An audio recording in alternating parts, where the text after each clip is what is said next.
Mark Weir, a little bit older at 34 years of age. David Loiseau's 23. Also a little taller at 6'2" to David Loiseau's 6. Weight, very similar. Let's see what happens when these two clash. And there's our referee for this bout, Big John McCarthy. I'm really psyched for this one. Both these guys are in my weight class. I'm going to be watching this one closely. Right, here we go, here we go. Both guys like to stand up. All right, here we go. Touch of glove, show of sportsmanship. Weir's got a very unorthodox striking style. Yeah, he does. It's from like karate, I would think. Yeah. Loiseau was more up. Loiseau goes to the takedown. Weir's fighting him off with underhooks. Loiseau is more of a Muay Thai fighter, but Weir's stand-up mostly comes from traditional martial arts like karate. Nice knees by Weir. Loiseau's trying to get that double underhook. Yeah, Loiseau he's got it. He's got it. Watch the knees. Watch the knees, Mark. Both guys pummeling for position. This is also the first time Loiseau's fought in a cage. Most of his bouts at the UCC, where he's the champion, were fought inside the ropes. Yeah, I believe it's a big difference. I prefer the cage. It's more stable and safe. You mean in terms of falling out of the ring? Exactly. Now, what about guys who think that it kind of stalls the action because you press a guy up against the cage? No way. I don't believe it. I think it looks sloppy when guys fall out of the ring. Loiseau trying to finish the single leg. Excellent takedown defense by Weir. Up, yeah, he's down. Weir's a pretty tricky guard here. At least he goes for stuff, unlike some people. He's got very active hips. He's very good at keeping guys in his guard. Yeah, he is. He almost had Philip Miller finish with a triangle a couple times, but he just couldn't quite cinch it. Yeah. He said he worked on his conditioning a lot. He said he burnt a lot of steam last time going for the submission. He said he worked on his conditioning. He's going to be ready to go for 3 rounds. You know what? I'm sure he was probably a little bit nervous. His first fight in America. Yeah. Traveling overseas. He's from England. David Loiseau's come down all the way from Canada for this bout. There's a big fan base with him from England. Well, he had that huge debut when he knocked out Eugene Jackson in 10 seconds. Yeah, the second fastest knockout in UFC history. Loiseau now is looking to strike. He should sit back and strike. Good shot by Weir. Nice shot from the bottom. Loiseau's not even trying to pass. No, I don't know what Loiseau's really doing here. I mean, if you're not going to pass, pound. He seems... Watch the elbow, trapped. Weir's doing a good job of Weir's holding controlling his head. Weir's guard looks like he improved it a little bit. Oh, there he goes. Now he's passed. But he's up against the fence. He can't quite clear. Yeah. Up, he's in the half guard. Up, he's passed now. Weir's pretty... Oh, there he goes. Now he's passed totally. He's inside control. He's got side control. Let's see what he can work from here. Weir has pretty good hips, though. He's good at getting his guard back. And Loiseau is not really a submission guy. He's more of a striker, so he's just going to look to pound from here.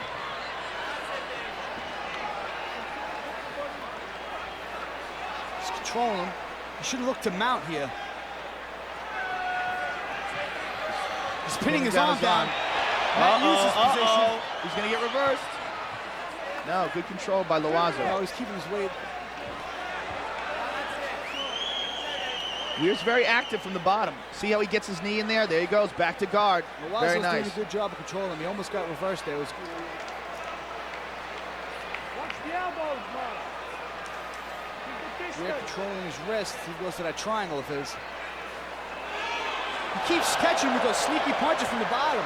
Loiseau isn't really pounding, so Weir just keeps catching him with those sneaky punches when he sits back, not doing much.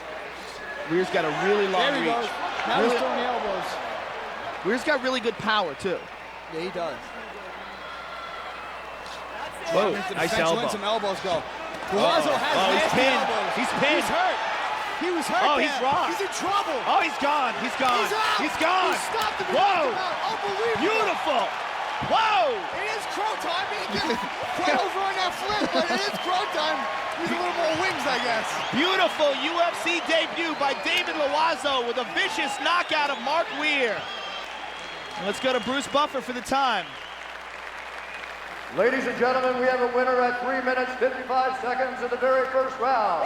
For a winner by KO, David Loiseau.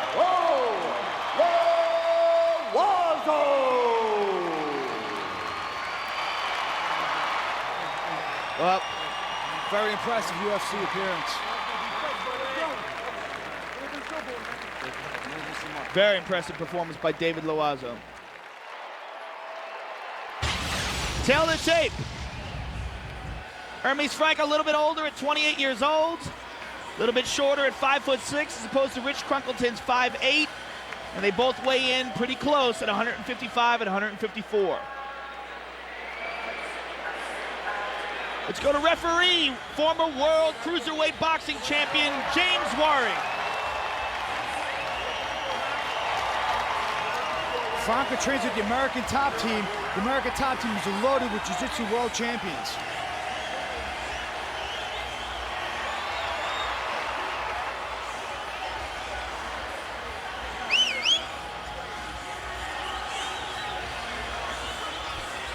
This guy Crunkleton brings it. He's very unorthodox and very... All right, here we go. Touch of gloves, show of sportsmanship. Crunkleton does look like a larger guy. Oh! High kick just missed. Nice recovery, though. Nice right hand. Beautiful recovery from that kick. Over top, right hand. Oh! Throw. Beautiful throw. Wow. I had heard that's what you have to watch out with Crunkleton. He's got incredible throws. This kid's exciting. Whoa. Teeing off. Both guys traded punching. Wow. Nice recovery from that single attempt. Hermes looked a little shaken in there.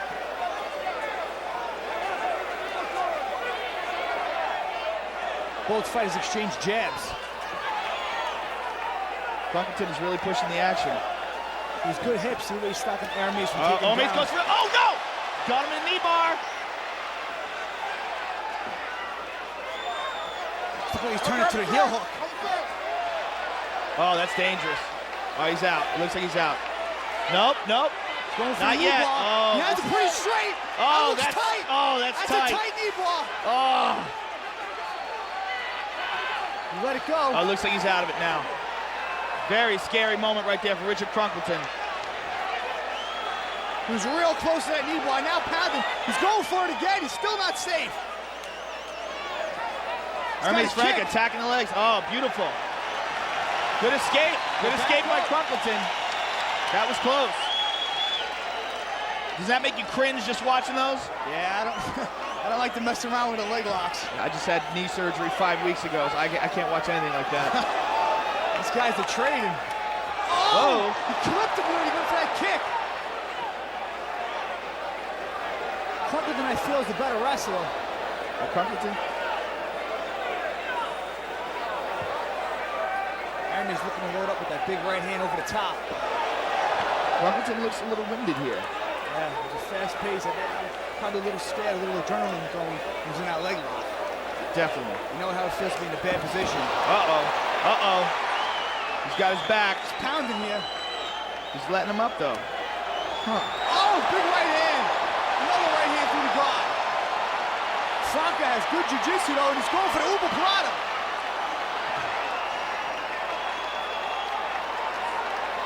Crunkleton looks like he's trying to pace himself here. He might have really blown a lot of gas trying to avoid that knee bar. Yeah, I'm sure he did. His mouth's wide open, and he's not so quick. Crunkleton was so explosive at the beginning of this bout. Looks like he's really trying to pace himself here. Going for the big right hand.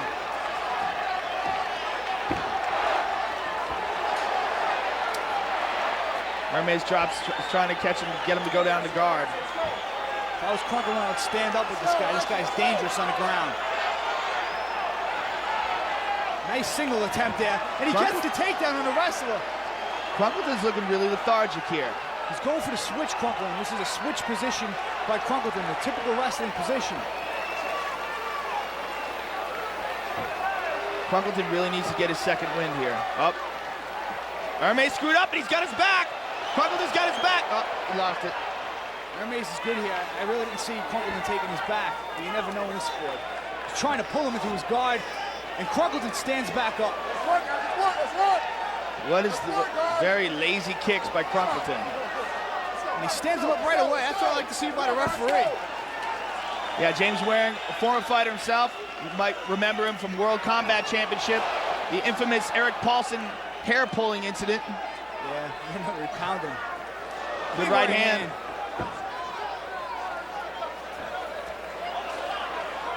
Right hand lead and another right hand. Front kick to the body. Over the top right hand by Airlines. Franklin got him where he wants him, in his guard. Franklin won't play that game now. Franklin's got good wrist control. Immediately grabs a hold of a wrist as soon as he gets in. He'll just try to lock something up. What was that? Capoeira. Franklin's definitely tired here. He's definitely tired. Franklin's gonna want to take this fight to the ground. Franklin looks a little winded himself. Lazy kicks by Crunkleton.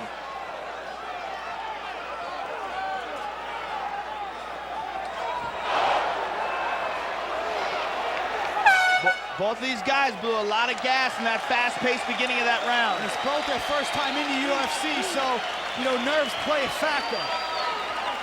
Like I said before, Crunkleton is from American Kickboxing Academy. All those guys are in fantastic shape, so I look to see him recover in between rounds. But Franco's from American Kickboxing Academy, or Franco rather is from American Top Team, and those guys are also in excellent shape. So I'm sure both guys are going to come out blazing for round 2. I'm sure both guys will catch their second win. And here's that throw. Double overhooks and launches them. Good back arch. Beautiful throw. Here's that knee bar attempt. He had it pretty tight in the beginning. He looked like he was readjusting for the heel hook when he lost it. That's the kind of knee bar you might get out of it and still be injured. Yeah. Seconds out. Let's go. Seconds out. Let's see who catches their second win here. That's going to be very important. Crunkleton is also a black belt in judo.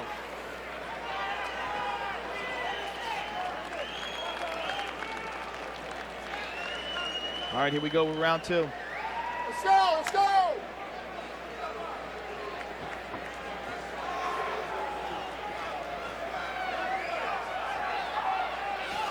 Franco looking to land that big over-the-top right hand.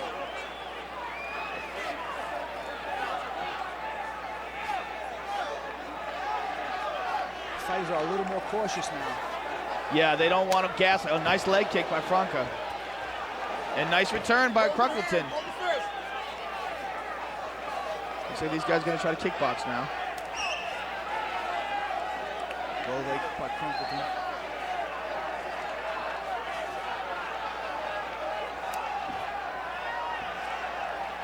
Crunkleton's got those lazy kicks. Nice one, nice leg kick. He might be trying to lure him into something by throwing those lazy kicks, like hoping he grabs it or something. Yeah, I think you're right.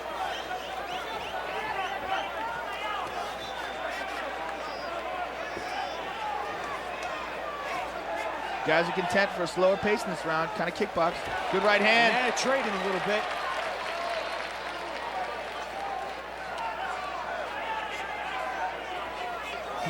Little Genki Sudo action there. Yeah. Nice leg kick by Crunkleton. Yeah, good right hand. You can't keep taking those. You're gonna have its effect.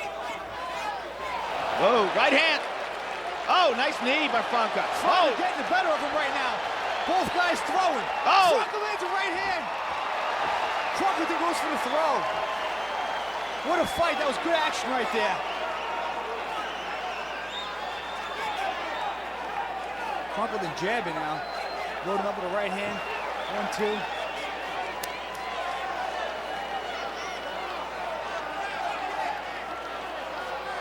Oh, really slow kicks here.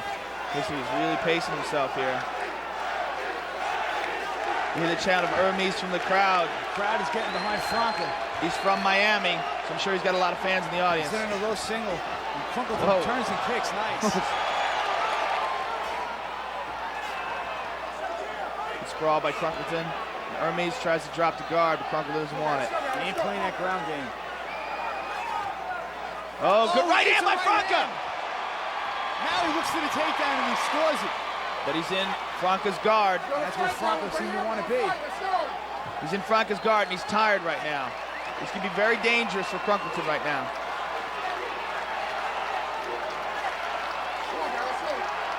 Franklin's not doing anything. He's just holding him there. He's not throwing his legs up. That's it, right there. Looks like he's throwing the platter again. Oh, right hand! Big right hand! Oh, another one. Franklinton is not keeping his hands up, and he's throwing those lazy punches. He's tired. He had that incredible burst in the beginning of the first round. I think that might have wore him out. Franklinton going for the crotch. He'll have to try and stop this takedown. How taxing is it, Phil, your first time in the octagon? How much does that take out of you? Oh, it's extremely taxing, man. The pressure, the nerves. You get tired a lot quicker than you would think. So guys coming into the fight thinking they're in excellent condition, you have to factor in the adrenaline. Both these guys are in excellent condition. It's just the adrenaline rush and being out here on the big stage. Now, how do you combat that? What do you do? Do you slow yourself down? Do you try to concentrate on your breathing? What do you do when you find yourself in a position where you know you're in better condition than this and you feel yourself gassing? I've been there, man. You try and tell yourself you're in shape and push through it. It's really a gut check at that point. So is it just your heart's beating fast and the adrenaline is rushing and you're just trying to recover? Yeah, I think that's exactly what it is. It's adrenaline and it wears you out. You just got to hope to catch that second wind. All right, Franklin's rocked. Oh, he's rocked. Right hand. Franklin's sinking in the guillotine. Oh, he's out of it. Franklin's got the mount. Out the back door, Franklinton. Franklinton trying to finish the single leg. He's trying to get his arm. Franklin's going for the arm. He's going for a triangle from the back. He's got his 22 arm. seconds left. He's got his arm. He's got it tight. He's got his arm. He's got to turn it over. Seconds. He's got to turn it over. Oh, okay. Omoplata. If he can get his right arm around his waist and force him down, no, he's out of it. 5 seconds. Franklinton's out of it. Stepping over. Now he's Good going to look out for a toe hold. Wow. Excellent Wow. fight. Excellent fight. Franklinton was rocked there. Rocked and in trouble and nearly submitted. Franklinton's hurt. A little slow getting up. This is gut check He's time for wobbly. him. Franklinton is wobbly. His body looks like it's filled with lactic acid. That's a terrible feeling, being out there with a round to go. When you're in this position, Phil, what do you concentrate on? Here we go. Here's the replay. He's really trying to straighten his arm. It looks straight. Oh, I thought it bent backwards there, but he really went for the omoplata. It looked like he had the armbar sideways, like he was breaking it sideways. That was nasty. Franklinton was not going to tap, though. He would have broken his arm before he tapped. Yeah. Kid's tough. He looks tired, man. He looks dead. If I was Frank, I would really pick up the pace right now. Throw that big overhand right and look to take the fight right to the ground. And all this probably came out of that initial huge burst of energy he had in the beginning of the first round. Yeah, that big throw and those punches that he threw. Take a lot out of you, you know? He might have punched himself out a little bit. This is the big show. The big show gets a lot of people very nervous. Here we go, third and final round. It's gut check time. Who wants it more?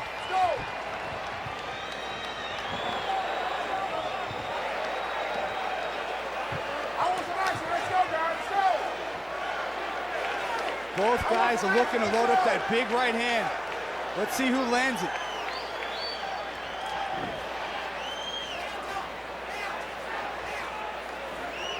Frank is a tough guy to fight. You stop his shot and you think you're on top. Another And knee now he's bar. going for the... Franklinton's out. Frank is a hard guy to fight. You stop his shot, you get the takedown. Good lead left hook. Franklinton is throwing these lazy punches. He's got to be careful he doesn't get countered over those. His arms are probably tired. This is all hard here. Oh, Lazy kick. Frank has got to counter those. good duck under. He's got a single.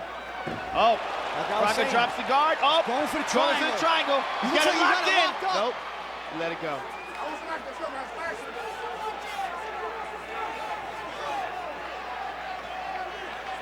It looks like Franco just sits there in the guard, looks for an opportunity, and springs into it. He's one of those guys that just explodes on his setups. He doesn't try to slowly move into a position. He just leaps to it. Very explosive on the ground. He explodes with submissions. You're exactly right. He looks to control the wrists. Make a move. I'm right here, guys.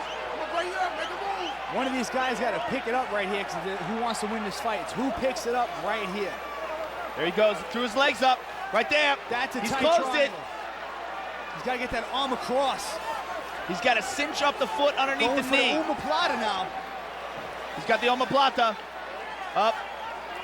Crunkleton is good at staying out of submissions. Excellent submission defense by Crunkleton, especially when he's this tired. This kid's got a lot of heart. There's 3 minutes left in the fight. Whoever steals this round could be the winner. What do you think, Joe? Yeah, I agree with you. I gave that last round to Franco, but I definitely give the first round to Crunkleton.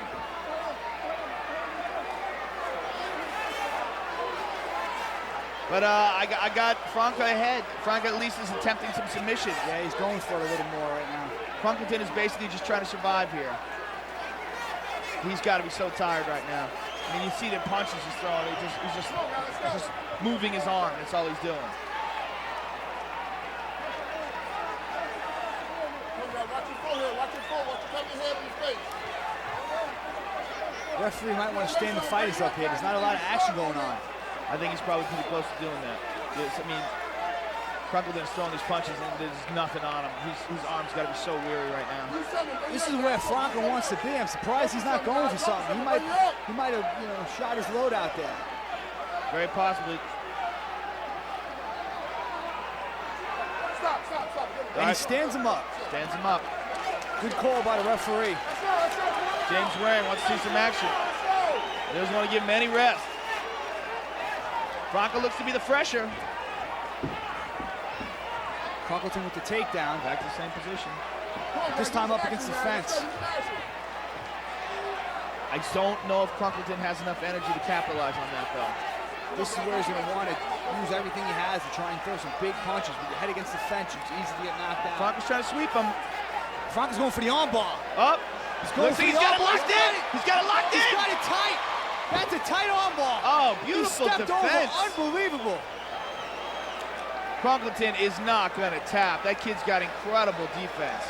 Man, that was tight. Nice arm bar by Franco. Franco's got to be thinking right now, what do I got to do to get this kid? Yeah, he's definitely frustrated. I would be. Especially when he knows he's that tired. Y'all starting, guys. Come on, don't trip on it. Let's go. 50 seconds left. Let's go. Bring it up, guys. You hear referee James Waring, he doesn't want to take any garbage. He wants these guys to fight. Franco's throwing it up again. As soon as you see his hips rise up like that, he's looking for submission. Oh, what is that? Oh, Jesus, he's broken his arm. Oh, that's nasty. Whoa, that Franco looked nasty. is a nasty submission specialist, I'll tell you that. I want to know if Crunkleton's arm's okay. I mean, he might just be able to deal with incredible amounts of pain. Woo.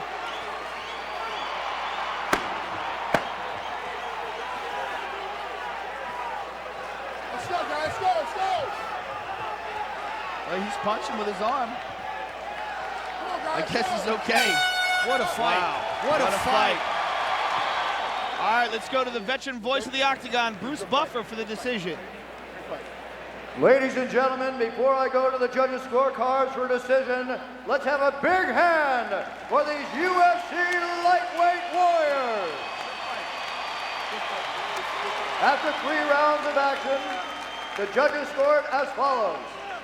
Judge Doug Crosby scores it 29-28. Judge Eddie Miller scores it 29-28. Judge Cecil People scores it 29-28 for the winner by unanimous decision, Franklin. Great decision and a great fight. Dave Strasser, older at 33, and a little bit taller at 5'10" to Romy's 5'9". They both went in at 170 on the nose.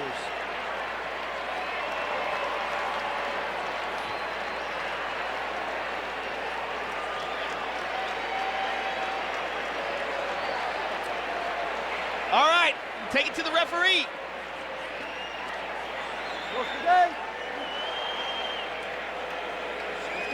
Both their debuts, these guys are going to want to make a good impression. They've been waiting for this shot, and they're definitely going to want to be back. You see that big tattoo on Romy Aram's left shoulder. He trains at Team Millennium with Javi Vasquez. These guys are tough, and I guarantee you he's fully prepared for this. This is his big debut in the octagon, and he wants to make a splash. Stop plugging your teammates, buddy. That's what I'm talking about. And a splash he did make. And now he's pounding away. Hammer fist. Pounding away with the hammer fist. Strasser's keeping his cool, though. Strasser pulls up to guard. Good job at Strasser getting guard from there. He was rocked early, good composure. That's where the experience comes into play. He didn't panic. He got his guard. And now he's good head control. He's got a tight guard. Good head control. He's controlling the head. He's probably trying to get his bell back. You know, it looked like it was rung there for a second. Romy's trying to posture up, and he pushes him against the fence. You can tell Strasser's very experienced. Strasser was reaching under that leg looking for the sweep. That could be very dangerous. He's holding the head and trying to avoid damage. Strasser's working the body. Right there. Good job. Aram working the other side of the body now. Aram's got a vicious right hand. Like we said before, with a good striker, they only need a little bit of room to make some damage. Strasser's showing some real good control on the ground. Very good experience. Staying calm. The head very well. Yeah, he's avoiding the ground and pound very nicely. Staying active. He's got live hips. Oh, big elbow. He's getting up. Back to his feet. Knee by Aram. Aram letting his hands go a little bit. This is where Aram should look to push away and punch against the fence. Should make a little bit of space. He's looking for the takedown now, trying to yank him out from behind the knees. This is what I felt Alvarez should do. Got it. There you go. Well, I don't know what Alvarez's background is, but Romy Aram was a wrestler for years. And that's why I was able to get that takedown. Jiu-jitsu guys are good on the ground. They just have a problem getting the fight there. Yeah, we see that before with great fighters like Matt Serra. Lost fights because they just couldn't get a guy to the ground. Exactly, where a wrestler can get the fight to the ground. The better wrestler dictates where the fight goes. If he wants to keep it on the feet, like Chuck Liddell is able to keep it on the feet. If he wants it on the ground, like Matt Willand, he'll get it to the ground. You say that a little sour note to your voice. Oh, good knee by Romy. Strasser keeps his composure. Strasser trying to fire back.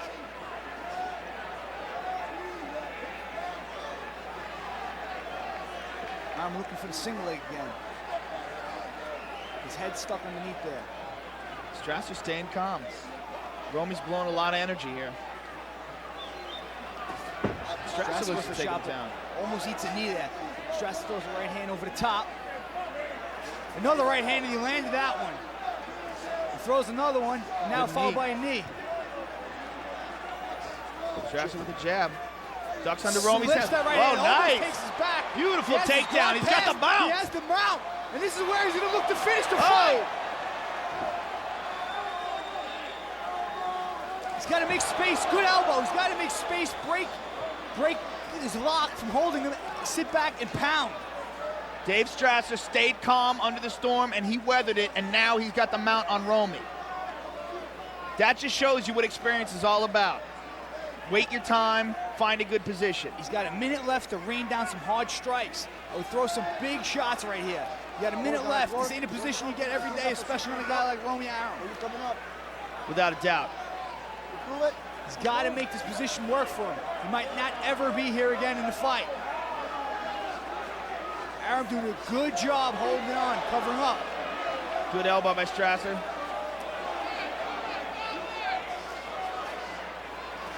Look, Romy's trying to get half guard. Oh, wow. He's got a pound right here. He's got his back. He should have pounded there. He tried to get the hooks in. Wow. He should just pound. Great mount. Strasser's got a great mount. Romy's trying really hard to get half guard. He's got it. Now, who do you give this round to? Romy came out and dropped him. Now Strasser's controlling the fight, and he got the mount. It's a close round. Very close round. But it looks like Strasser's doing more damage here. Yeah, it looks like he's starting to take over now. Romy's got to be a little frustrated. He thought he had the fight right off the bat. He probably got a little carried away, thought it was over. Oh, big right hand. Romy got tagged. He's all right. He's all right. He's trying to kick now. Romy's got full guard now. When he opened up. Round 2. Judges tend to remember the end of the round, so Strasser looked like he took the round over. Psychologically, it's got to be dominant. He's got to have the edge right here. Romy's got to be a little frustrated at what transpired. Strasser's looking calm. Whoa, what happened right there? His knee looked like it buckled a little bit. Well, that was a weird thing. He's all right. A little buckle in his knee. He might have a bad knee. Both guys looking to pick their shots. His right knee looks unstable. His right leg looks unstable. He might have tweaked something. Good left hook. Both guys throwing now. Arum walked in with his hands down. You don't want to do that. And he was hurt. He walked in with his hands down. Strasser, excellent job at avoiding the takedown. Good body shots. Good sprawl. Push away. He's got to get his hips back. Arum pull him to guard. Pull him to guard. Pull him to half guard. Let me tell you something. This ain't the best position to be in half guard. Trying to sweep. Strasser looks like he wants to stand up with him. Watch your head, watch your head, watch your head. Strasser's picking away to the body. Arum using elevators. He's making it uncomfortable for Strasser to pound. Because his legs hooked underneath, and he's lifting him, elevating him, making him off balance. Arum with the chops to the side of the head. He's got full guard now.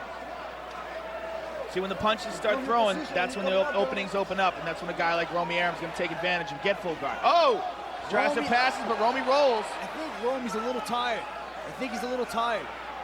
I think he might have shot his load in that first round, going for the finish.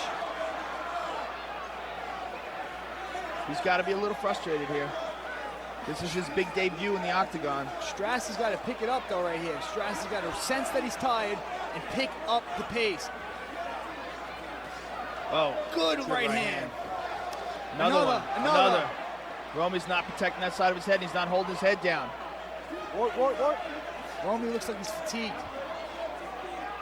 Oh, he's locking his shoulders up. Move your position. Strasser postures up. Strasser's showing excellent composure. He's very experienced, man. You can't, train experience. You gotta fight. Fights make experience. The UFC is at such a high level now. These guys are coming into the octagon with 24, 25 fights. And Strasser's 22, 3, and 4. This guy's seen a lot. And they're standing him up, and I believe this is where Strasser wants to be. He's the Absolutely. fresher guy. He's got his hands up. Arum's got to keep his hands up. He can't walk in with his hands down like he did before. And he doesn't want to reach, especially with his rear hand. He's leaning forward and reaching with his hands. I'm not sure exactly what he's trying to do there. We saw what happened when Evan Tanner did that. It's not good. Yeah, there it is right there, right hand. Good right hand lead over the top. And another, and a left hook. Arum's a bigger puncher. But Strasser looks to be more precise and technical. Strasser's got to counter the single leg. Strasser looks to be the fresher fighter. Yeah, definitely. Arum with a nice finish. He pulled the pike. Sat him down to his butt. Gotta work. A minute left. Arum's passing the guard. He's in half guard now. He's looking to pass. He's in the half guard. He's got his arm out. He's going to go for head and arm control. Come on, guys.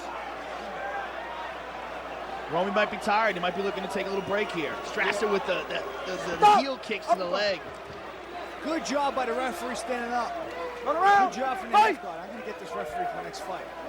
Romy looks tired. Yeah, Romy does look tired. Who is this guy? I want him. I don't know the referee's name. Nobody knows who this guy is, but he's the best. This is the best referee. He is. He stays far away. He's good. He's not in the way. Oh! Strasser, Arum walking good in punches. with his hands down again. Strasser landing. Arum might be getting a little frustrated. You know what happens when that happens. What happens, Joe? You get cracked.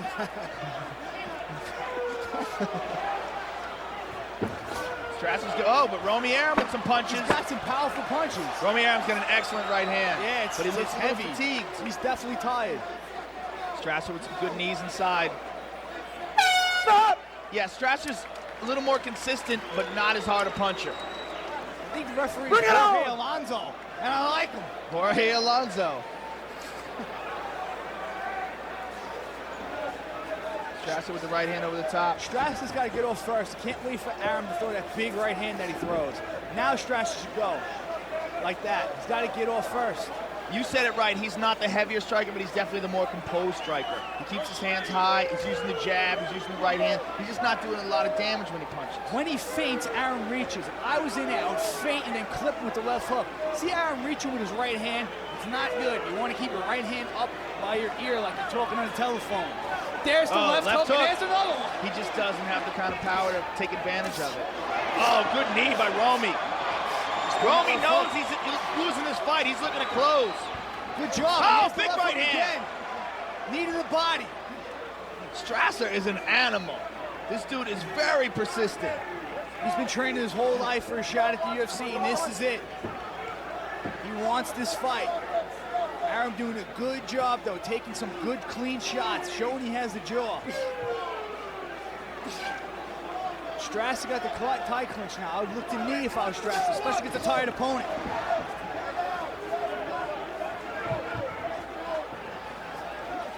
Arum's got to throw that right hand. He's got to keep it up. See it down by his waist? Strasser keeps that right hand up high. You got to keep your hands up high, especially in the UFC with these little gloves. He's blocking very well. Romy, on the other hand, knows that Strasser really isn't going to hurt him. He's taking his best shots. And he doesn't have a lot of respect he for ate him. a straight right hand there, though. You don't want to eat too many of those. Even a punch is not that hard when it's on the button and your mouth is open because you're breathing heavy, can knock it down. Yeah, put you to sleep, man. The tired you are, the easier it is to get knocked out. That's a fact. Good knee by Strasser. He's pushing him against the fence, those knees. Do something, guys. Come on. Another good knee. You got Strasser ahead. Arum's gonna have to pull something out of his bag of tricks. He's consistent, he's just not as strong. He's very consistent with his punches and his kicks. He just keeps coming forward. He just doesn't do the kind of damage that Romy can do with one. No, he's not that explosive. He's kind of a grinder. He's trying to wear him down, impose his will, force his fight, pick away with shots, and it is working. Arum's a more explosive guy. One big punch, one big takedown. Strasser is also showing incredible condition. This guy hasn't slowed down for a second. He just keeps coming forward. For an older guy, that's impressive. He's 33 years old. That's older? I'm even older. For a fighter. It's a good age for a comic. Good right hand. Oh, another knee. Oh! Romy might have got hurt by that one. I think he's busted open. I think he's bleeding from the nose and the mouth.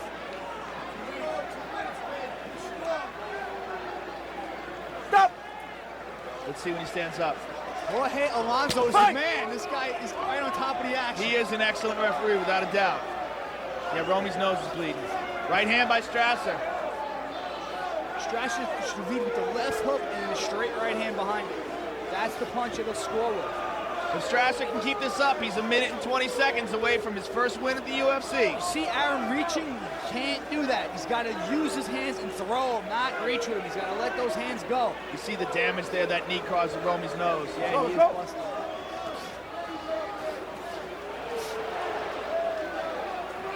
He's just not Strasser going to gets take hit him and out. he looks to fire back. Yeah. He's a tough guy. He's not going to take him out with one punch. No. Now he reached, he said, come on. I like Dave Strasser. Leg Good leg kick. That sucks when you're tired. Yeah, you see the welt immediately on Romy's leg from that one. That was a hard kick. That was all shin. Come on. He's controlling his head now, trying to pull him down to a front headlock, I believe. Arum is exhausted. Strasser might be able to get a guillotine out of this.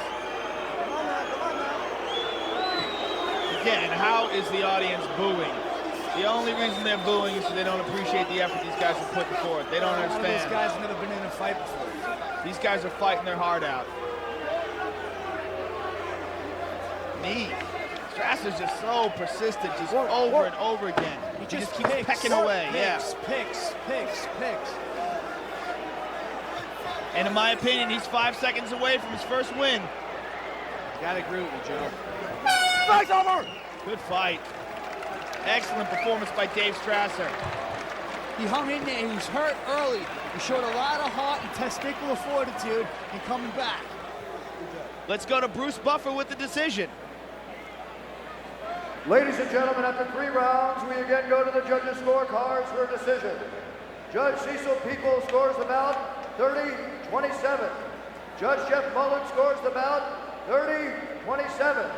And Judge Douglas Crosby scores the bout 30-27 for the winner, Dave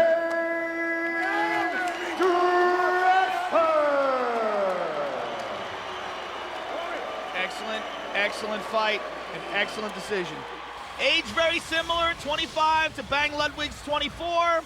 5'9", Genki Sudo 5'10", Ludwig. The weight's exactly the same. Styles completely different. Both of them have experience in K1, but Genki by far is a superior grappler. The veteran referee of the Octagon, Big John McCarthy. All right, here we go. Your corner.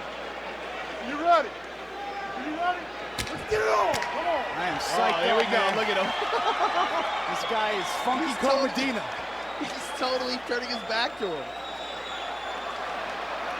And he can fight. He's not just crazy like this. This guy can really fight. Oh, yeah, he can fight, man. And he has K1 experience as well. They both fought Masato in K1, and Genki actually did a little bit better than Bang, even though I would consider Bang to be the superior striker. But his advantage is the ground, and if I was him, that's where I look to take it. Come on, let's go. This has got to be unnerving for Bang. This is his debut in the UFC, and he's doing it against a wild man. See, Bang is waiting for him to stop these antics. I would jump on him and you know, take the fight to him. Bang's looking to counterpunch. But Bang is not a physically strong fighter. He's very technical. He's very explosive. Oh. Very, very explosive. Uh-oh. And there's the takedown. There's the takedown. Let's see if Genki passes. This is where Bang did not want to be. Bang is he's very good at having a defensive guard. He can hold the guy in place and keep him there. But Genki Sudo, without a doubt, is superior on the ground. Sudo looking to put him up against the fence. Let's see if he demonstrates some ground and pound right here. Looks like they throw some nasty elbows right there early. Let's see if he tries to pass. Right now, he's just content to hold in place. Oh, man. He's done that before, a crazy pro wrestling move. The tilt-a-whirl looking for, but now he's pounding away. Bang's got to get to his feet. Bang trying to punch back, not wise. He should pop up. Like you said, Bang is good at getting his guard back, and that's what he needs right here. A tight, closed guard, and to look for the stand-up if I was him. Bang's main objective when he's on the ground is to hold on and wait for the referee to stand him back up. I think that's a good game plan. I disagree with his game plan on the feet, though. I would go after him when he's with all his antics, not wait for him to attack me. I'd attack him first. Past his guard. Oh, he's in side control. Remember, ladies and gentlemen, if you're at home online, you can go to UFC.tv and score online. He's controlling him in side control right here. This is a bad position for. Okay, Bang's got his knee in. He's back to guard. Bang's very good at getting guard again. He's not quite back to guard right now. So looking for the mount, and he's got the mount. He's got the mount. Very, very bad position for Bang. Bang's got to hold on here.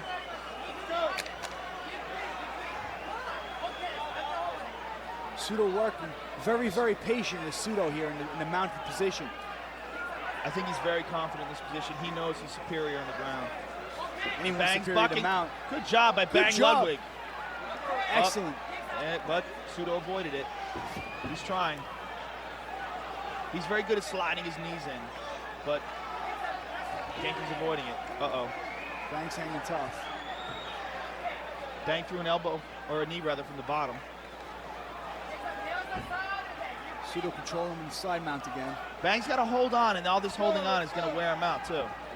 He's got his knee back in. Oh, good job by Genki Sudo avoiding that half guard. He's looking for the arm. He's looking for the arm. Oh, he's he's setting got up it. the arm bar. He's got it. He's got it. He's got to get his right leg across Bang's body so Bang can't roll over. Bang rolled over. Bang Nice with job. a good defense. Good job. Good defense. He needs to get his hip back and sprawl. He needs to get his hips back. He's knee to the body. He's got to avoid the takedown here. Bang definitely wants to be back on his feet trading. Keep working, come on. Sudo very relaxed, very relaxed. So is Bang. You can see, even though this kid's been in a lot of trouble here, he's been mounted, he's been in side control, he's still very calm. He's a veteran fighter. He's going to really keep himself calm, conserve his energy. He's not going to let himself get overexcited like some of the guys that we've seen earlier tonight. Nice job turning himself off the fence. Come on, let's work.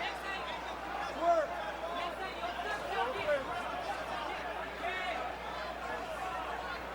Bang doing a good job avoiding Genki's double underhooks. Come on, let's go. Let's go the kick. Bang's trying to throw some knees and get loose here. Oh, he's loose.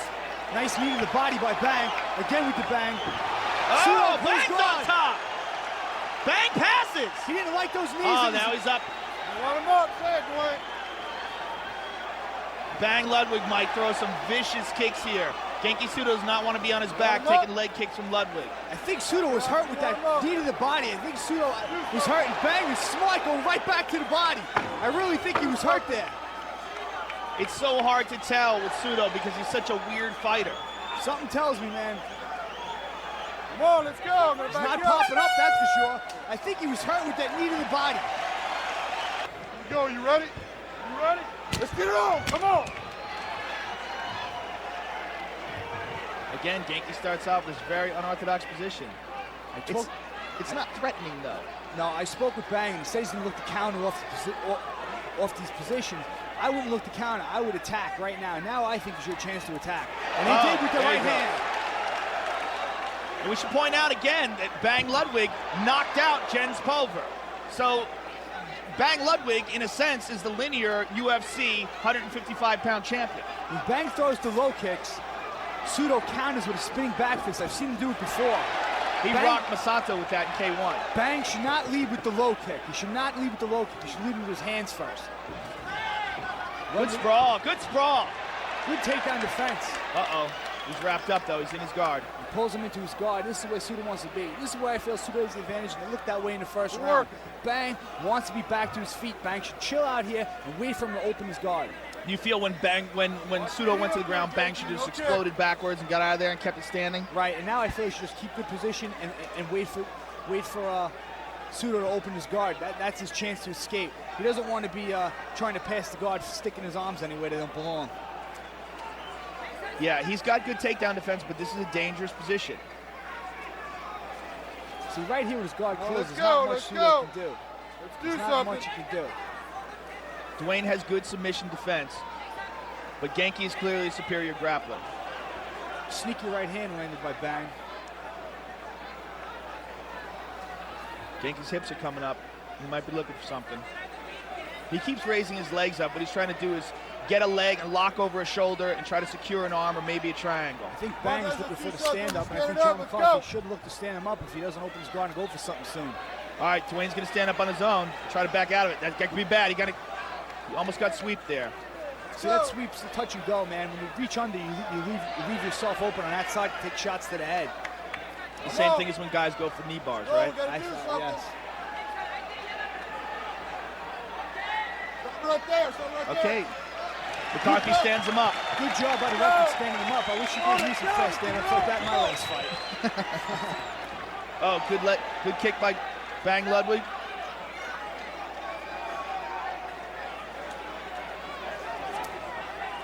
See, Bang was more successful when he went forward and attacked. Now he's looking to counter again. Oh, Genki tries an axe kick. over the top left hook by Bang. Looked like it landed. Another left hook. Lead left hook is slick. Oh, flying knee. Another knee. Throws him down. Man, I think Sudo was hurt to the body. I believe he was hurt again to the body. Bang has clearly shown that he is a superior striker. Sudo, Bruce Lee imitation. Pseudo has had some success in K1, but I think it's more because of his unorthodox style than because of how good he is. Bang is a real good striker. I agree, and this ain't K1. This is a much, much more advanced sport. There's a lot more involved. Bang Ludwig has got an excellent combination of avoiding submissions and keeping the fight standing up. He doesn't try to submit guys on the ground, but he's very good at avoiding it. And when he gets to the top, when he's standing up, he's a superior fighter. See, Bang had his back to the cage right there. That's where I would have looked to jump on Pseudo. Right here. Whoa, missing with the high kick. Pseudo looking for the takedown again. He missed the kick, and Pseudo took advantage of it. That's how it goes with these fighters. One mistake, and they capitalize on it immediately. Exactly. I wouldn't look to kick. I would look to just let the hands go right there. That's what happens when you go for the kicks. I mean, you can home run and knock him out for sure. But, rolled for the knee ball. Pseudo rolled for the knee ball. What is Pseudo doing? Bang should kick him in the legs a little bit, but he's letting him out. Absolutely. I think he's worried about getting kicked from the bottom. A kick to the kneecap is very dangerous in that position. Oh, nice fake. Genki Pseudo faked the punch and goes for the takedown. Now he's passing. He's in half guard. Genki's going to try to pass the half guard. He's going to try to sneak his right leg out from in between Ludwig's two legs. Just 30 seconds. If I was Ludwig, I'd look to hold him tight here and get through this round. And that's exactly what he's doing. He's looking to get full guard. He's going to sneak his right leg out. He's got full guard. There he goes. Good job by Bang Ludwig. You're right. He's excellent at getting his guard back. He really is. He's got a very good defensive guard. He's not going to try a submission here, but he's very good at holding the guy in place. Let's go. He's only got 8 more seconds of the round, so he'll ride this out. Good job. That was a very close round. Who'd you give that round to, Joe? I gave it to Ludwig. Me too. Clearly, Ludwig is superior standing up. Third and final round. You ready? You ready? Let's get it on. Come on. Good kick to the body. That was a hard side kick. You know, I think Dwayne's not worried about his stand-up, and because he's not worried about it, he might get hit with something. Yeah, that was a hard side kick, man. See, Ludwig again looking to counter. And after a strike, it's not bad. It's working for him. He's got a good glancing right hand there. Oh, again he did it. He looks up high, and he looks like he's going to throw a punch, and then he ducks under it and fakes him out. I know how Bang feels right now. That is very annoying. You want to fight, you want to stand up and throw down, and the guy's going to fake and take you down. You don't want to be here because you know it looks bad in the judge's eyes, and you're losing the fight in their mind. You do not want to be here. It's very, very frustrating. Yeah, Bang would like to just hold on and get stood back up, and it's very possible. This is the last round. I'm sure McCarthy is more likely to stand him up now to keep the fight exciting. Oh. Pseudo, on the other hand, is starting to work, ground and pound. He's pounding away, and that's what he's going to need to do if he wants to keep the fight here in the ground. Pseudo's not a big puncher, though. Dwayne Ludwig is a seasoned striker. It's going to be very difficult to ground and pound Dwayne Ludwig. He's not worried about getting hit and hurt. He can avoid things. He knows how to block. But as long as Pseudo's active, the fight's going to stay in the ground. So Ludwig's going to want to tie him up. And he looks like he got hurt there with that right hand. Mike got tagged there. A right hand got through. Oh, his nose is bleeding. Guys today are learning how to pound a lot better from the ground. His nose is pouring blood right now. Come on, baby. He's all right. He's a tough kid. Oh, he got hit again on the nose. His nose might very well be broken right here. Pseudo looking to put him up on the fence. This is a really good place to pound. Come on, let's Bang Ludwig's trying to hold him tight, trying to hold him close, trying to get that restart. Pseudo usually doing a good job getting his elbows in and underneath, breaking his lock.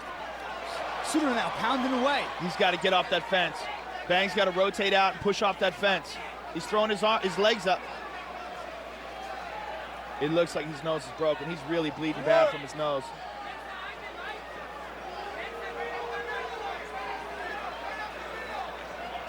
This is a bad spot for Dwayne. He's got to try to stand up here. Pseudo throwing those nasty elbows. Those things can cut you easily. And that's what he's looking to do. The danger in Bang trying to stand up those, if he releases that guard, Genki's going to pass to get him in side control, and he could be even in a worse position. Yeah. Get out of there, come on. With about 2 minutes left, you got to make up your mind and go for it. You can't hang out here. You're not going to win the fight on your back here. I would open my guard and go for something. You got to move. You got to get out. Who cares? You turn into your back. Anything. You got to get out of this position. Well, now he's in a position where he's got a body lock from the. Oh, he let it go. Yeah, he's not. Pseudo's good enough at. All right, John McCarthy's going to stand it up. He might be getting a referee check. Yeah, it's a doctor's check. Wow, there's a lot of blood. This is a big break for Bang though, because he's going to start him on the feet. Yeah, but look at his blood. Look at his nose. That thing is ugly. It's up to him if he wants to continue, and I believe he will want to continue. Here's the right hands that did all the damage. Here's the punches. Pseudo doing a good job pounding away right here. Leaning back and throwing, getting full momentum. It seemed like it was that left hook that clipped the nose. Very well could have been. Sometimes those glancing blows are even more dangerous than the ones that hit it straight on. This is good for Bang. Now, I would not be countering. I'd just get off like he did right there. Bang looks very aggressive here. Good sprawl. Good defense. He's got both underhooks. Oh! Pseudo going for the throw. Stand up. He's got to stand out of there. See, he decided to stay in the guard and punch when he had an opportunity to get out. In my opinion, Bang should have backed out of there. I agree, but when you have a guy in his back and the blows are open, you want to throw down. Instinct. Especially being a striker, instinct, you want to pound away. It's up to Bang now if he wants to steal this round. He's got to deliver some damage or he's got to get up. Are they cheering USA? Yeah, I like that. Good shot. He hurt him there. He hurt him there. Oh, Bang throwing punches to the body.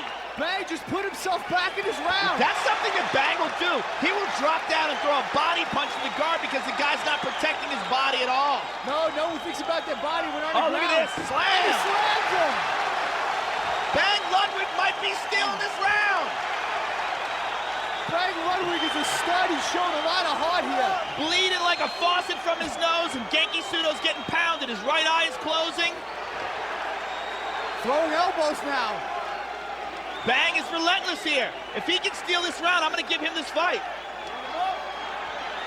In my eyes, I think he won it. Oh, nice. He got a little lazy on the step. He's got to get back. Nice right Stand hand up. over the top. And another. Again, he throws that body punch to the ground. You should have let him up for 20 seconds. It's a judgment call. You pound him. You know what you do? You pound him right here, and you let the judges see you working the guy with the guy in his back. You don't let him up because you risk the takedown. That's some cool stuff right there. Flying body punch and an overhand right. What a What he did! Bang stole that one. Let's go to Bruce Buffer with the scorecard. Ladies and gentlemen, after 3 rounds of action, we go to the judges' scorecards for a decision. Wow. Judge Cecil People scores the bout 28-29. Judge Jeff Mullen scores the bout 29-28. And Judge Doug Crosby scores the bout 29-28 for the winner. Bang! Yeah! Well, we were both in agreement. Debut. He kept the fight standing where he told me he wanted to do. Excellent job by Franklin. Tail of the tape. Cabbage 21, Deshaun Alvarez is 31. Cabbage a little bit taller, listed at 6'2", but he looks closer to 6 feet tall. They look about the same height. Cabbage much heavier, 265, to Sean's 229. Yeah, Cabbage is definitely shorter than me. I'm 6'2". And we go to our referee, veteran referee, Big John McCarthy.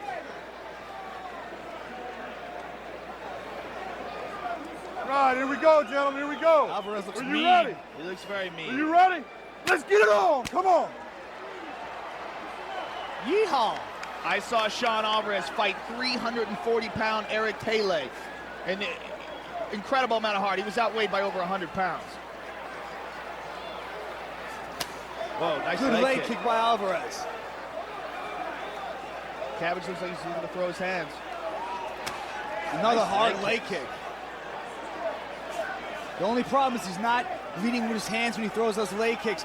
Watch for Cabbage to counter with the straight right hand. A la Tim Sylvia versus Rico Rodriguez. Yep, hala. Cabbage is stalking him. Oh, big left hook. Big left hook. Good takedown defense. And this is where Alvarez has got to be careful not to burn out and waste a lot of energy.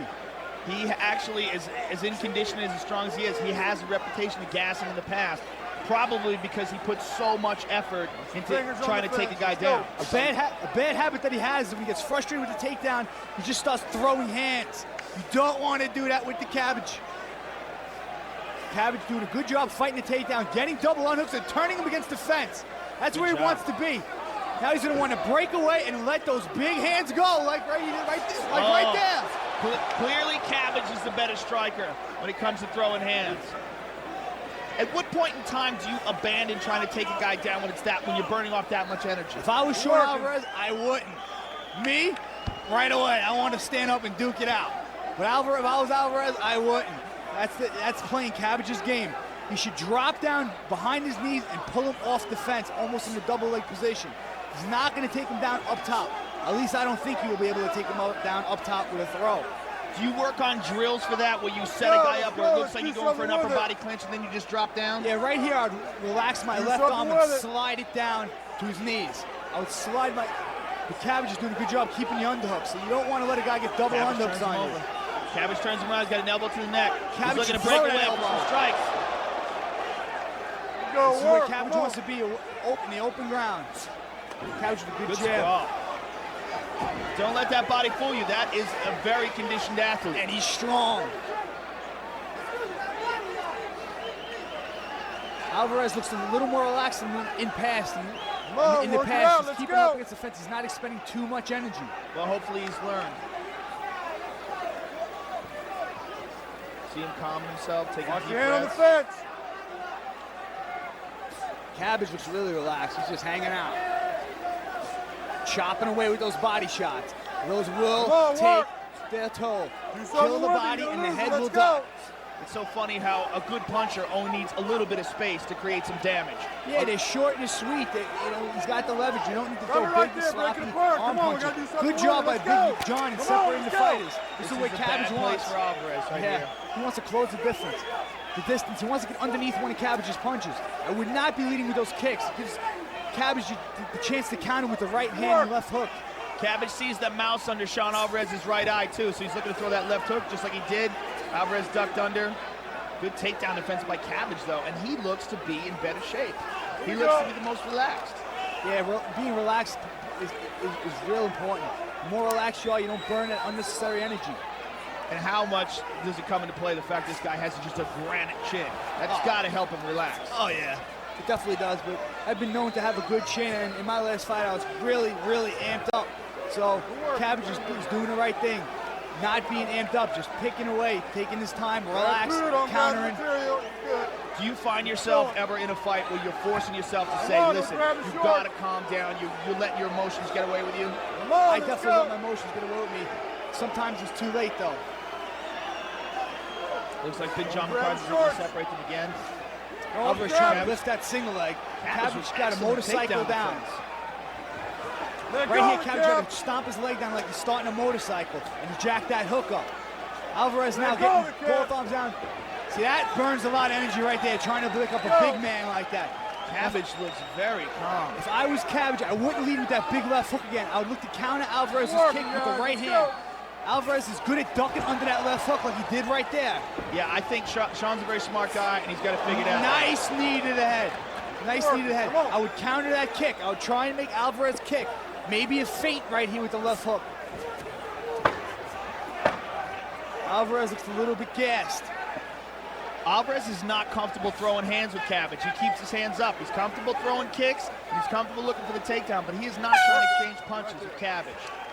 A good round for Cabbage. Cabbage dominated where that fight was going to be. He controlled the action. That was, in my eyes, Cabbage's round.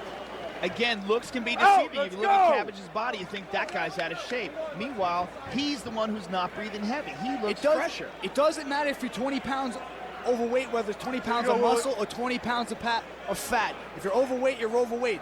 Too much muscle is more tiring than too much fat. Believe me, I know. Come on. Get after it, guys. Cabbage looks very calm in there. He looks like he's a big left hand thrower, but he's not really throwing the right that much. No, he's got that big left hook. He should look to throw that right hand. He's got that little box. There's the left hook. He's all left hook. Throws it again. Just pushing him off now. And they're trading.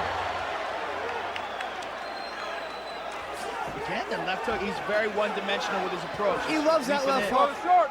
But the problem is Alvarez got it figured out. Yeah, he went to the well once too many times. I think he should counter punch Alvarez right here.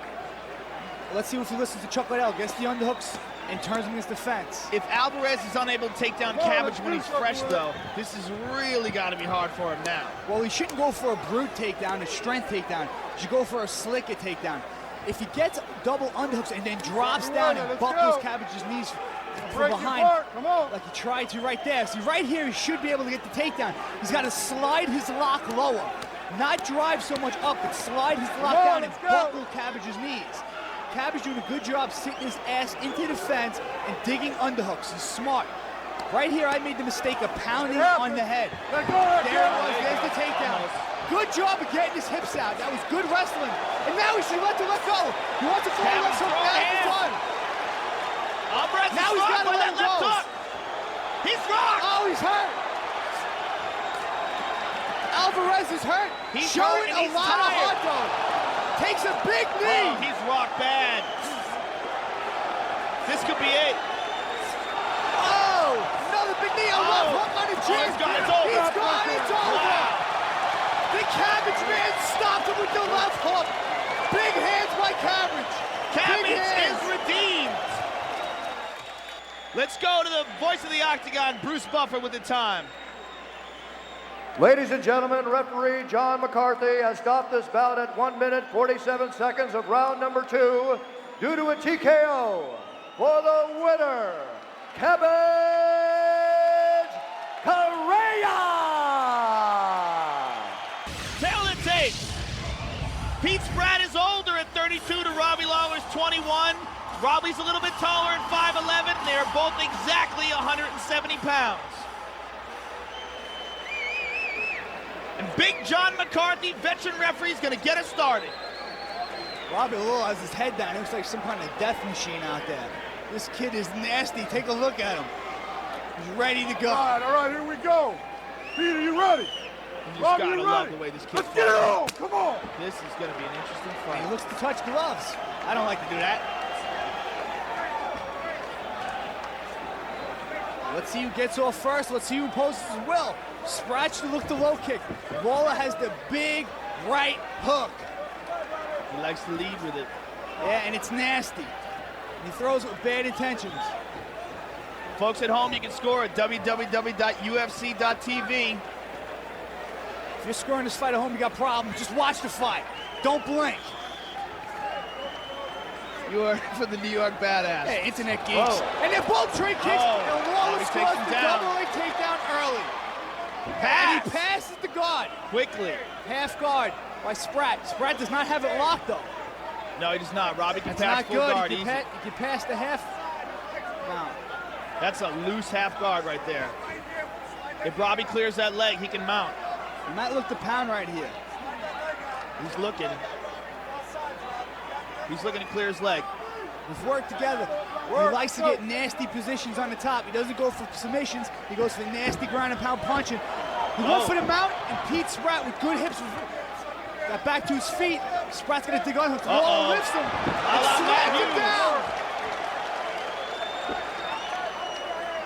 He told me he wanted to win this fight by slam, and he looks like he went for it right there. Uh-oh, he's mounting him. He's got the mount. This could be ugly. Pete has got to get out of this position. He's got to break the grip. Pete's got to keep his arms closed here, wait for Lawler to make a mistake. We've seen Pete win on the ground before with an armbar, but I think Robbie Lawler is superior in this. And not from this position. That little right hand to the back of Pete's head, he opened his hands. He shouldn't do that. I don't know if it hurt him or not. It looks like he's not wanting to get hit right here.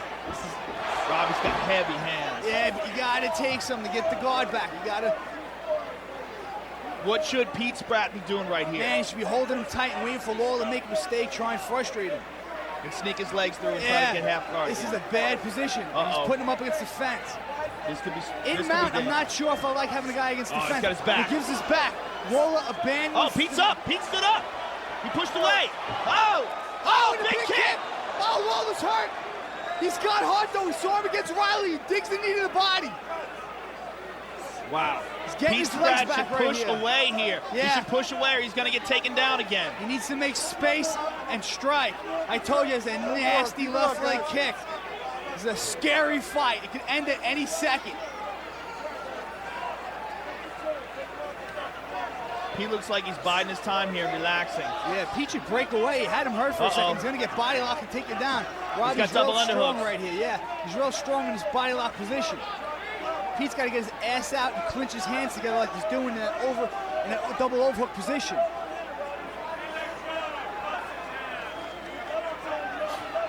There's 2 minutes left. Robbie Lawler looked hurt there for a second, but he had them out. This is anybody's round. And I'll tell you what, round one's important. He looks very calm. He's trying to sneak his arm in. There he goes. He got it. How hard did Robbie Lawler train? Did the height get to his head? And they're breaking him apart. Did the height get to his head? He looks a little fatigued and a little hurt walking back to his corner. You okay? You on time? I think it was a low blow. Got time still. Time, What happened? time. What happened? I think he got low blowed, I believe. If it was me, I'd go out there and knee Spratt in the groin right now. Robbie, you know what I okay? mean? I go right back out there and knee him. John's asking if he's okay. Robbie's not Time for answering. the groin. He's okay. We're going to see the replay right now. Oh, Knee right on the there. groin. Okay. That hurts. You gotta take a point on that. See You him gotta look keep to the ref. Big John John. Sword. Immediately stepped in You and got 1 stopped. point. It's 1 gut point check here, time groin for now, shot. Robbie 1 Lawler. One point. point. I He's think that second- was early. yeah. I don't think they should have took the point away. It wasn't intentional, but it's his call. Pete Spratt's not a dirty fighter. No, not at all. A dirty rapper. 1 point off of the knee. It's 5 minutes to recover. It looks all right. Is he just tired from not training, from believing he's the next big thing? That's the question. You really believe he didn't train that No, hard for this I fight? don't know. I talked to him on the phone and he said he was training, but you know, that's the only thing that Malcolm Robbie doesn't like to train that hard. I think he's all right. Ready to go? I think that he put the Let's work go in. then. But I took we go. my last Go fight a back little here. easy because I started You believing ready? the hype that I'm the You baddest ready? man on the Let's planet. get I got on, the come nastiest on. hands in the UFC. It gets to your head. You believe your own press clipping sometime. He's gonna come out here and land that big right hook, I'm telling you. I think he's going to look to take him down again. He likes to circle and find angles, as Robbie Lawler. He's always looking for angles. Oh, oh! Oh, he almost took his head off. That leg kick buckled his knee, and he almost got his head taken off. Pete Spratt looking to be picking apart Robbie Lawler here. He looks to be picking him apart. Robbie Lawler's got Robbie to Lawler's compose. right leg is very shaky. Oh, taking shots on the ropes and going for the takedown. Robbie's leg is very shaky. He might have hurt his knee with those leg kicks. I think he did. Wow. You shouldn't let Pete Spratt put him against the fence. When Pete Spratt's on the fence, he looks to explode away and let go with the strikes. Is Robbie Lawler hurt or tired? That's the question. You don't want to be caught tired out there with a guy like Pete Spratt. He'll take your head off.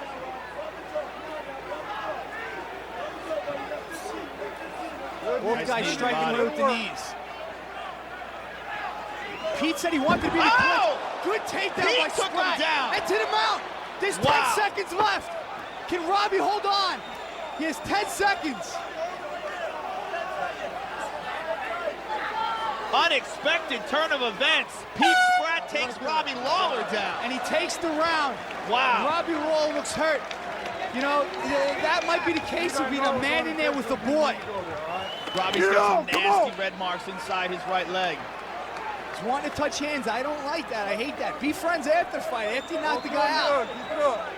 Guarantee you Pete's going to look to kick that inside leg again. Robbie's not moving like he was earlier. He usually moves good and finds angles. There he goes, back on his feet. He finds angles, gets the guy to relax, and then leaps in with that left hook, a la Roy Jones. If I was Spratt, I would go back to the leg kicks.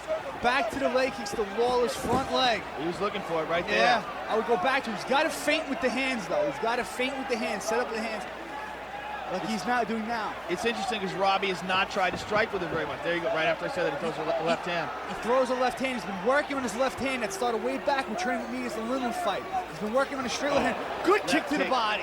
It's a big difference between the way these guys strike. Yeah. Pete Spratt is a precision striker. You really see the difference between a world-class Muay Thai fighter and a kid who's just a banger, a brawler. See, the thing is, when you're a banger and a brawler, when you're running the gas, you're banging your brawl ain't that tough. When you're a precision striker, you can get more on your punches. You're more relaxed. How much gas does Waller have in the tank? Oh, good right punches hand by Spratt. Spratt looks calm.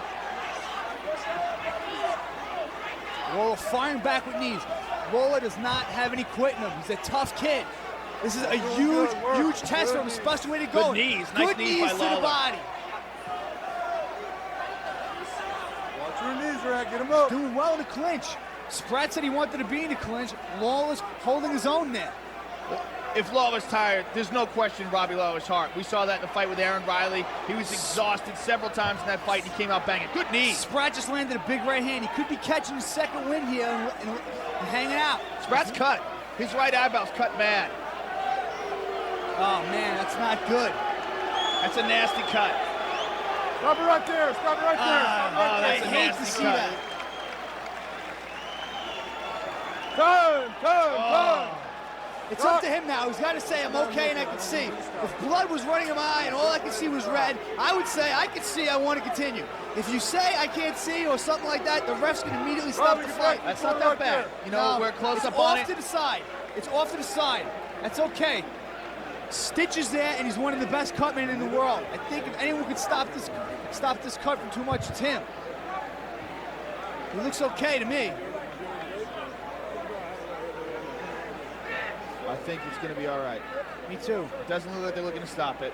They're looking to stop the bleeding. This could be the break. Robbie Waller leads. Get his head back, get his confidence back. He's got to get his confidence back. He's got some nasty welts inside his right leg. They don't look All like right, here we go. They don't look like much, but they're like getting hit with a baseball bat at 75 miles an hour. Robbie looks like he's more composed. Those kicks are nasty, though.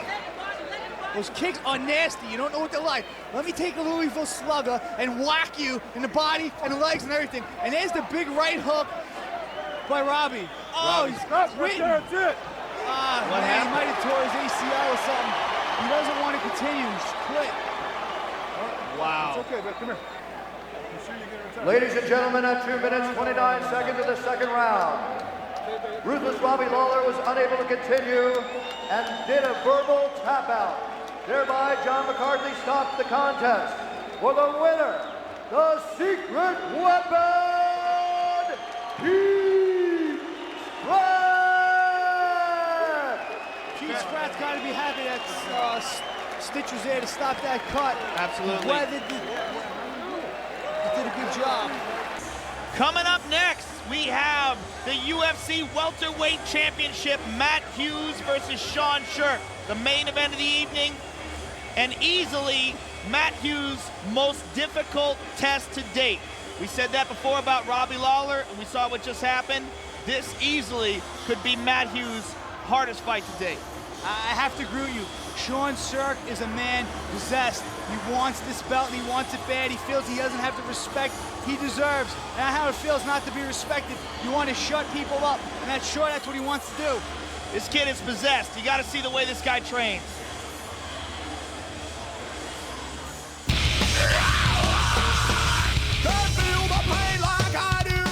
I'm not getting the respect I deserve as a fighter. I'm undefeated. I fought all over the world and won. I train very hard. People don't realize how hard I train, but I train real hard, and you know, I just want the respect as a top world-class fighter. I think I am being underestimated by a lot of people. He's on his way down here. No question about it. Sherk has him. There's so many things that people haven't seen from me yet because nobody's forced me to do it. You know, if somebody forces me to strike, then I'll strike. I've been boxing and kickboxing for 6 years. I just haven't showed it yet because I haven't had to.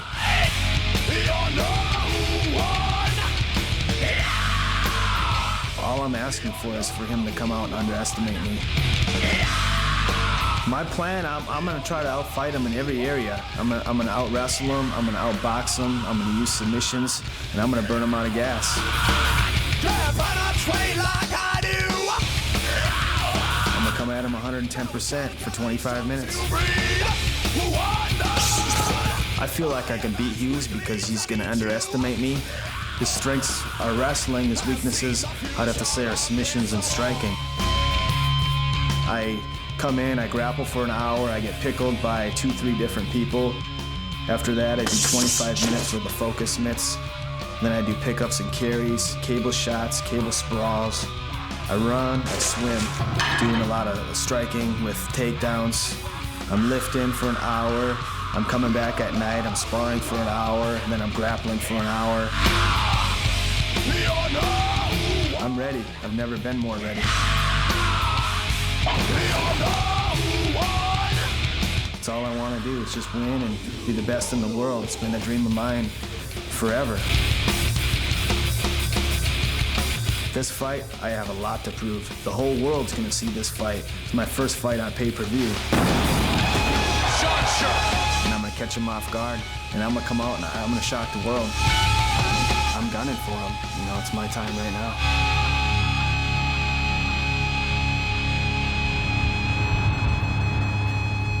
Kid's possessed. Yeah, he's possessed. He said he never had to use his hands. He was never forced to use his hands. I spoke with Matt Hughes. He told me he wants to stand up and strike with him. He might be forced to use his hands, so I'm not sure he'll be able to take Matt Hughes down. We might see two wrestlers duking it out tonight.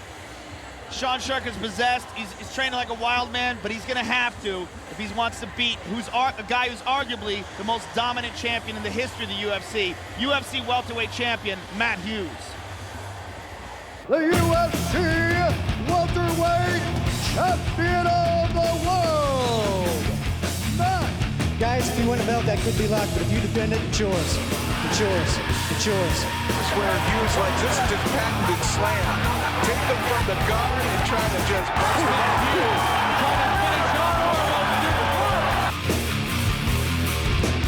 I don't beat people, I hurt people. I cut them. I give them bruises. I'm a mean guy in there. Let's see what Matt Hughes is all about.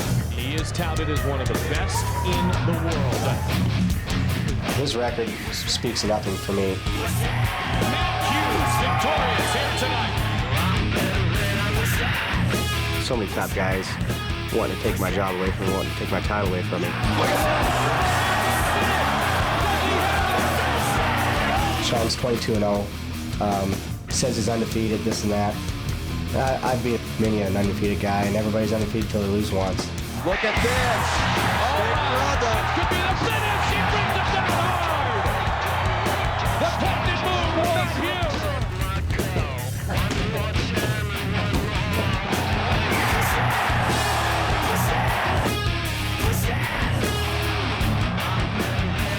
Genetics.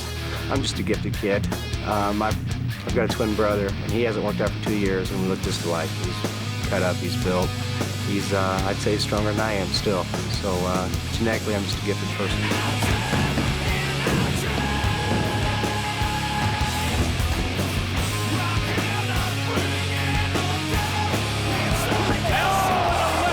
Trying to finish it there. Very explosive. This is my 4th title defense, and this belt goes back with me to Hillsborough. Wow. What do you think, Phil? Man, sometimes when you become the champion, it raises your level another notch. Matt Hughes, it raised him about 10 notches. He has that cocky arrogance, not like my cocky arrogance, but his own cocky arrogance, and it's paying off for him. People believe he's the man. He believes he's the man. It's tough to beat someone who believes he's that good and believes he's unbeatable. I think Matt Hughes thinks he's unbeatable. I think Matt Hughes thinks there's no way Sean Sherk can beat him. Does he train? Is he ready? That's the question. But he looks like he is another fighter. He's a different guy than he was before. That belt just made him better. He's nastier. He's stronger. He's coming into his own, man. We're gonna find out if Sean Sherk has enough to beat the man right now.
mofo.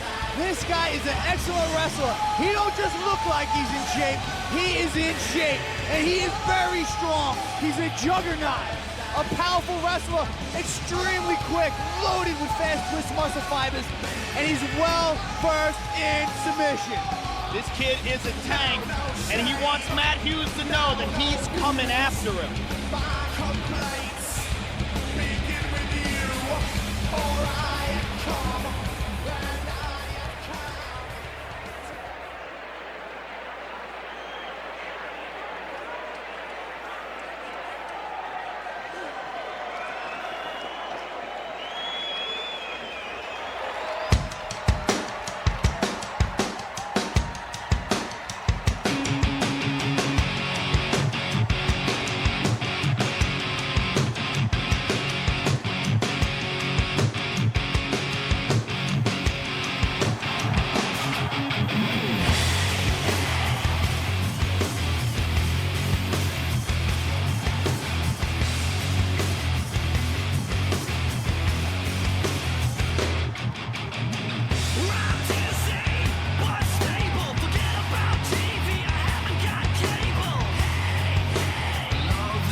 Matt Hughes is the man. He is the man in the UFC right now. He's a powerful wrestler.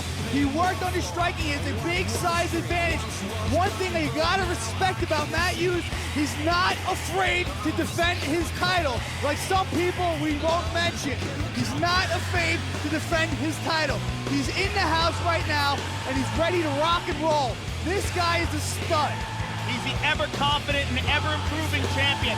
And he doesn't just stick with what he's got, he's constantly improving. Improving his submissions, improving his striking. He's the epitome of a mixed martial arts champion. Tail of the tape. Both come in at 29. Matt Hughes is taller at 5'9", as opposed to Sean Sherk, 5'6". They both weigh in at a very similar weight. 170 for Hughes, 168 for Sherk. For the official introductions, let's go to the veteran voice of the Octagon, Bruce Buffer.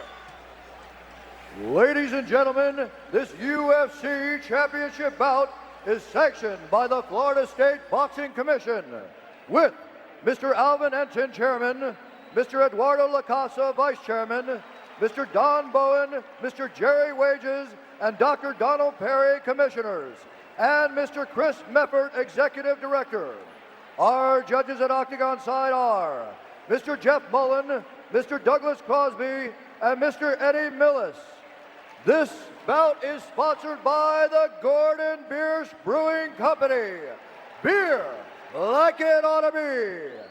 And now, this is the moment you've all been waiting for. It's time for the main event of the evening. This fight is 5 rounds for the UFC Welterweight Championship of the world. Introducing first, the fighter standing to my left. He is an expert in combat submission wrestling and holds a mixed martial arts record consisting of 22 wins, 0 losses, and 1 draw. He stands 5 feet 6 inches tall, weighing in at 168 pounds, fighting out of Oak Grove, Minnesota. Please welcome the challenger, Sean Sherk. And now, introducing the fighter standing to my right. He is a wrestler and an expert in the Militich fighting systems. He holds a mixed martial arts record of 28 wins and 3 losses. Standing 5 feet 9 inches tall, weighing in at 170 pounds. Fighting out of Hillsborough, Illinois. Ladies and gentlemen, he is the UFC champion of the world. Please welcome Matt Hughes. Remember, folks, you can score online at www.ufc.tv. Plus, we're going to have our own Eddie Bravo. He'll have his unofficial scorecard throughout the fight. Sean Sherk looks hungry. He looks like a juggernaut. He's a beast. Let's go to Big John McCarthy. Take it away, John. All right, here we go. UFC Welterweight Championship of the World. Are you ready, Sean?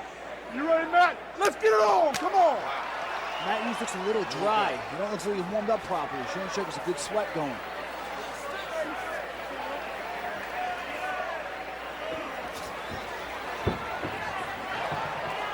Hughes goes for the takedown right away.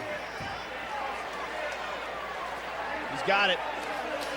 Sean Sherk's on his back. Let's see what he has on his back. He's landing some elbows. Hughes is passing. He's in half guard. Let's see if he tries to pass the half guard. This is the question people wanted to see. How can Sean Sherk deal with Matt Hughes on top of him? No one has been able to thus far. Sean Sherk got the full guard. Not quite. It's a battle right here. Sean's trying to get his knee through, which should give him full guard, but Matt denies it. Come on, work. This is a good place to pound. Right here up against the fence. Matt, you should sit back and pound away. I've been here before with my opponents, and they left the ring destroyed. This ain't a good place for Sean Sherk. You gotta wonder how much Sean Sherk is such a strong, dominant wrestler. How much has he trained off his back? Hughes was trying to trap his hand with his knee. Step over the way he finished Carlos Newton. Sherk looks relaxed here, though. He's had to expect to be here. He had to expect to be here. It's a 5-round fight. Let's see how much he worked on it and how well he can adapt to being on his back. Hughes landing some elbows now. Hughes is nasty on the top. He said it himself. He's a mean guy out there. He's got his arm pinned down.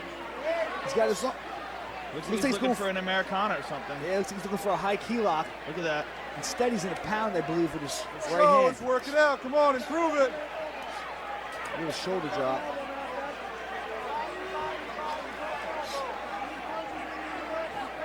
Sean Sherk looks like he's looking to sweep here or something.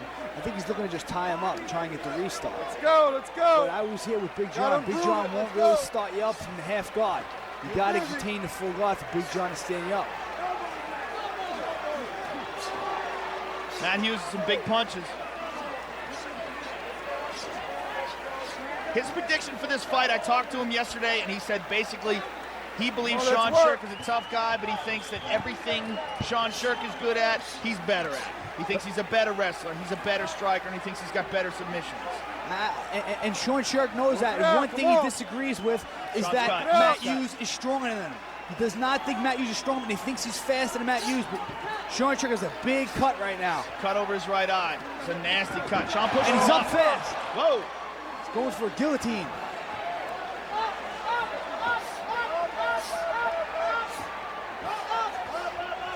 Sean's doing a good job avoiding the second takedown. Good balance, good flexibility. Wow. Good takedown by Matt Hughes. That's where he's the man. That blood is not bleeding into his eye. Sean Sherk can't see. He looks all right. Those elbows. McCartney's right there on top of the action, taking a good look. Sean Sherk looks all right. Work it. It's not bleeding into his eye. It's bleeding off to the side. You can see his eye is white and clear. Matt's passing his guard. He's trying to clear his leg and get side control. He's in half guard now. Come on, let's work it out.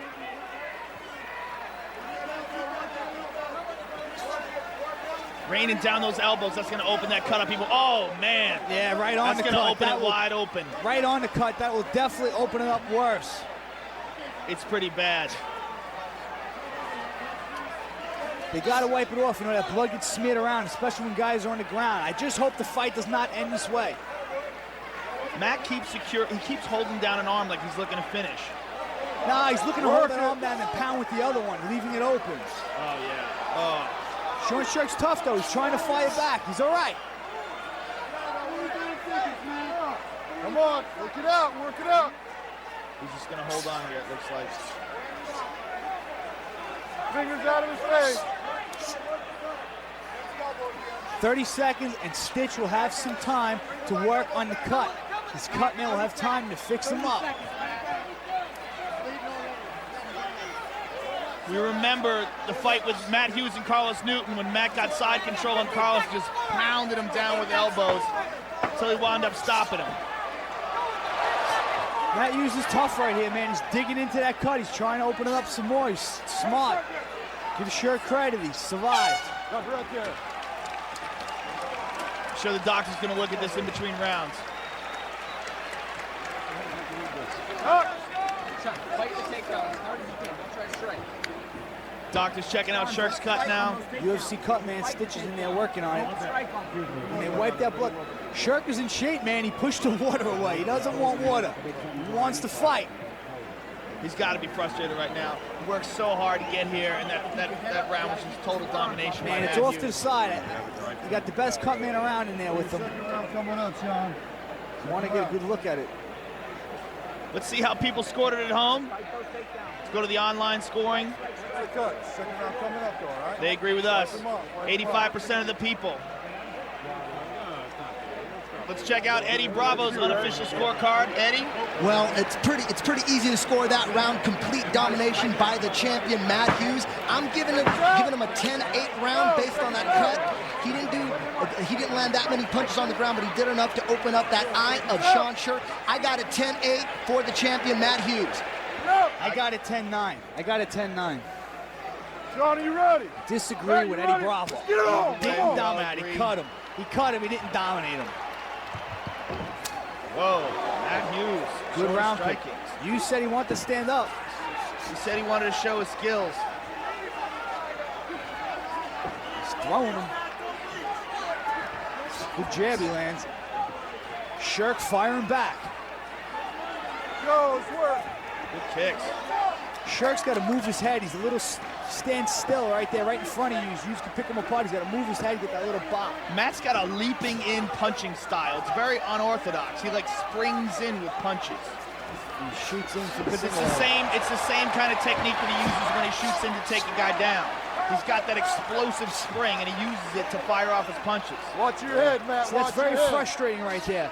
Sean Sherk was looking for the stand-up game, and Matt Hughes just dives in and takes him down. It's very frustrating. When you get your mind in stand-up and the guy takes you down, it kills your momentum. He's in the same position he was in before, half guard, getting blasted with elbows. That cut's opening up again. He's got to find a way out of there. He's got to find a way out of there. It's not easy. Matt's trying to clear that half guard. He's reaching in there, trying to separate the legs. He's trying to create some space now and pull his right leg from out of Sean Sherk's legs. Sean's just holding him tight. You should just hold him tight. Who knows? Maybe John will stand him up. Matt's clearing that leg. He's trying to push. He wants that mount. He wants that mount bad. Let's go, let's go. He's actually stepping up. And he allows Sean to get the full guard because of it. Sherk got his guard back. Matt Hughes is an excellent guard pass. You got to give Sherk credit. And he almost shot him up and got to his feet. Matt Hughes exploded back almost as if he was angry that Sean did that. Yeah. Look that way. He just jumped right back in there going, nuh-uh. Nobody gets me off him. This is typical Matt Hughes. Grinding, passing, pounding, wearing a guy down. Good job by Sean Sherk keeping him in half guard. Come on, let's work it out. If I was Hughes, I would pound a little bit from the guard before I went for the pass. Soften him up a little bit.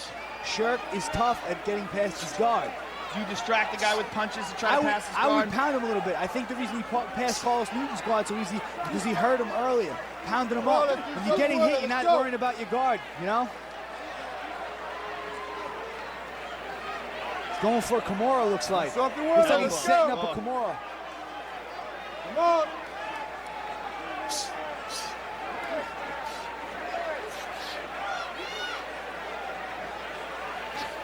Stop it right there. Stop it right there. All right, Big John's going to stand him up. Let's go. Good call by Big John. Stand him up from the half guard. Here we Hallelujah. go. Let's go. Get that mouthpiece in. And Let's I go. gotta say, I think this favors Hughes. Well, I don't know if it favors you, because what was Sherk doing on the bottom there? That's not good. You don't touch your eye when it's cupped. You'll give the referee a reason to stop it. Very frustrated here. Yeah, very frustrated. If he was focused, he probably wouldn't have been touching his eye like that. I know, that's not good. It's just all going wrong for him. I'm sure in his mind, he played this fight out over and over again. He was going to be on top, and he was going to be pounding. And if they were standing up, he'd be landing the strikes, and it's just not going his way. All his dedication, it's just not paying off.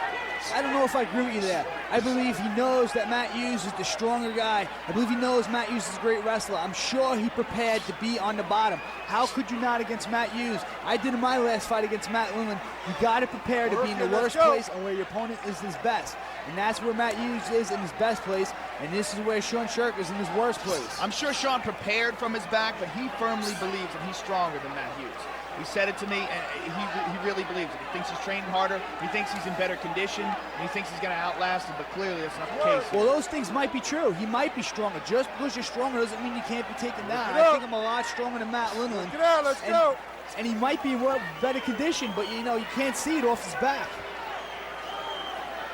He's got to hope Matt Hughes punches himself out, but Matt Hughes is smart. He's a veteran. He's picking his punches. He's doing damage, punches and bunches, but in bursts. He's not wearing himself out. And he's proven himself to be the superior wrestler with that. Yes, he is. Definitely the takedown guy. And he's mixing it up better. That's another round in the books for champion Matt Hughes. Come on, come on. The cut doesn't look as bad now. The cut does not look as bad now. Yeah, it looks like the bleeding has stopped. It's just smeared all over his face. Right. Let's see.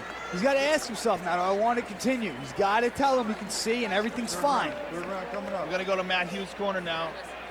See what kind of advice he's getting in there. Doesn't even look. Poke that jab out there. Get him do it. I want to see how that leg again. This time on the bottom. It's why he's standing wide open. When he chills out, throw the hand. Matt Hughes looks good. He doesn't look tired. He looks really good. He looks fresh. And, you know, even though he's dominating, it's really important to note that his corner is giving him all sorts of strategy. Do this, do that. They're not saying, keep doing what you're doing. You're doing a good job. No, they're giving him new things to do, new ways to dominate. Eddie Bravo, how'd you score that one? Another round for the champion, Matt Hughes. He took Sherk down twice, controlled the fight, controlled the action. Another, I'm going to give him a 10-9 for Matt Hughes, 20-17 unofficially on my card. About 90% of the folks at home agree with you. And I agree too. The other people are probably blind. Seconds out. Seconds out. Or Sean Sherk fan. Yeah, Sean Sherk's family. Sean Sherk's girlfriend just keeps clicking on that mouse. I think that's what it might be. Here we go. Are you ready? Are you ready? Here we go, round 3. No quitting Sean Sherk, that's for sure.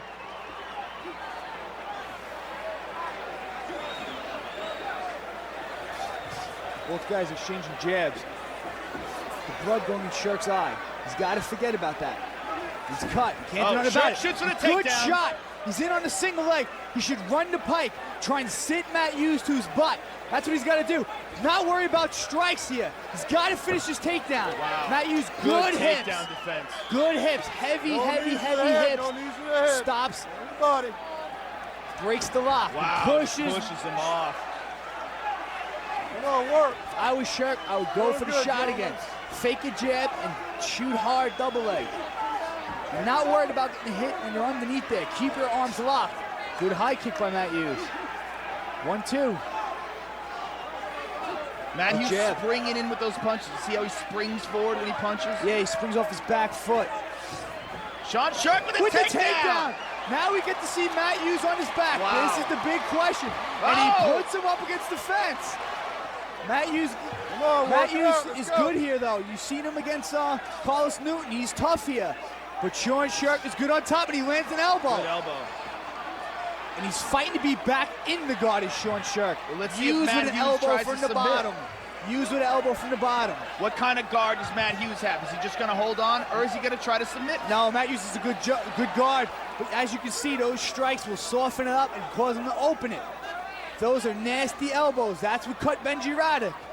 He looks like he's saying, one for you, now one for me, buddy. And Sean Sherk is a compact guy. He can get strikes off in a tight quarter that Matt Hughes might not be able to with his longer arms. Yeah, this is where it's good to be the shorter guy. There's not many places it's good to be the shorter guy, but maybe in the guard landing strikes, it's a good place to be shorter.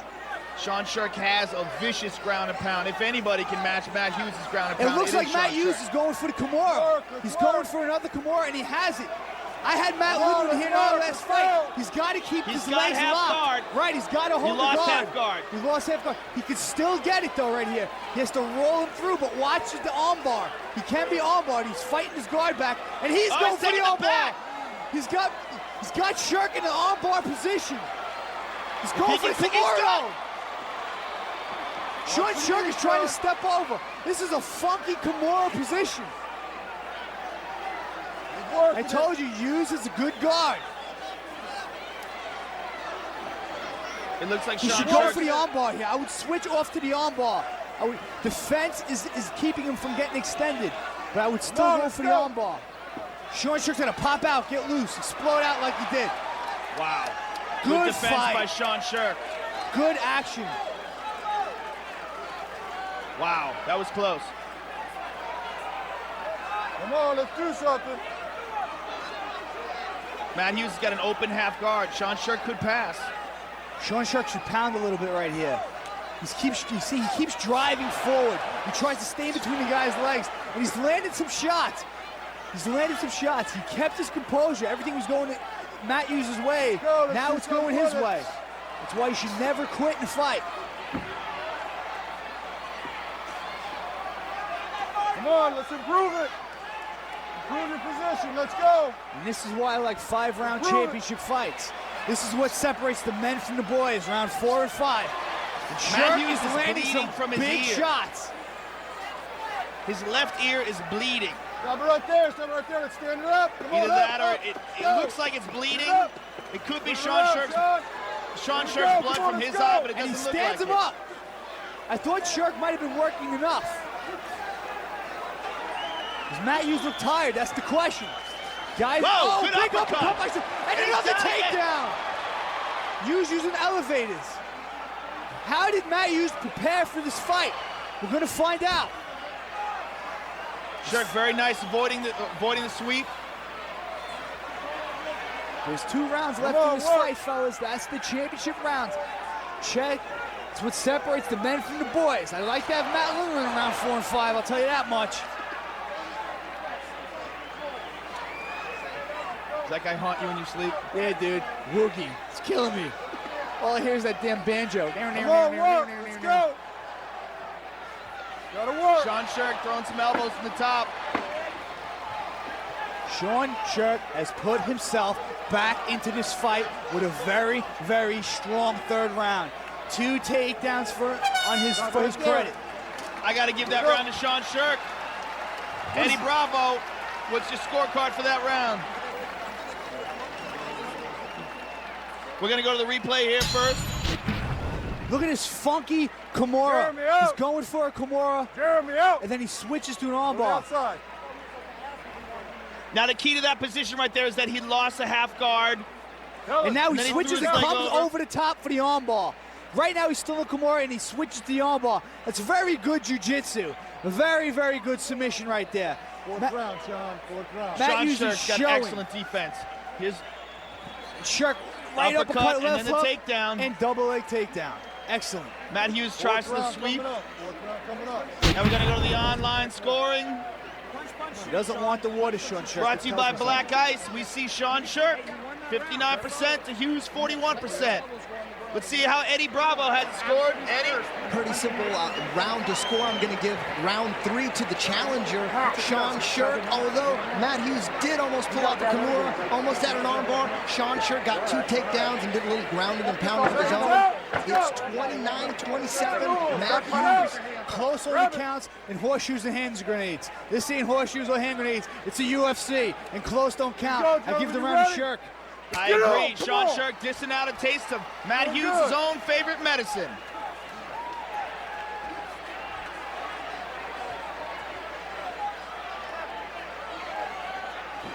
See how he springs in with those punches? Yeah, Sean Sherk is foot. the shorter guy, and he punches more conventional. I would look to counter over the top with the right hand when the guy shoots in. And Sherk went for the takedown again. Smart move. Whoever is on top. Nasty guillotine. He's a nasty guillotine. He's got a circle of defense. Oh, Matt Hughes is the man right there. Yeah. He pinches those knees in and takes you down.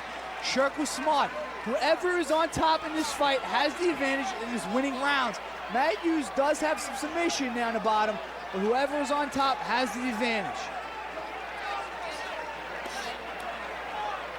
This is such an unusual matchup. It's very rare that you see guys with such similar styles going at it.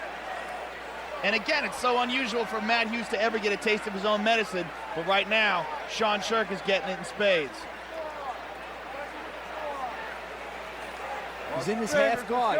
No one has ever been able to get totally dominant here. No one has been able to get a full mount and really start raining down shots. Sherk is working from his half guard. Good elbow. Yeah, those elbows are nasty, dude. Matt Hughes loves that position. Right shoulder forward, right elbow down in your face.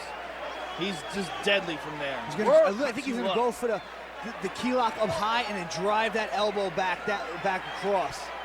Like that. Ugh. That's nasty.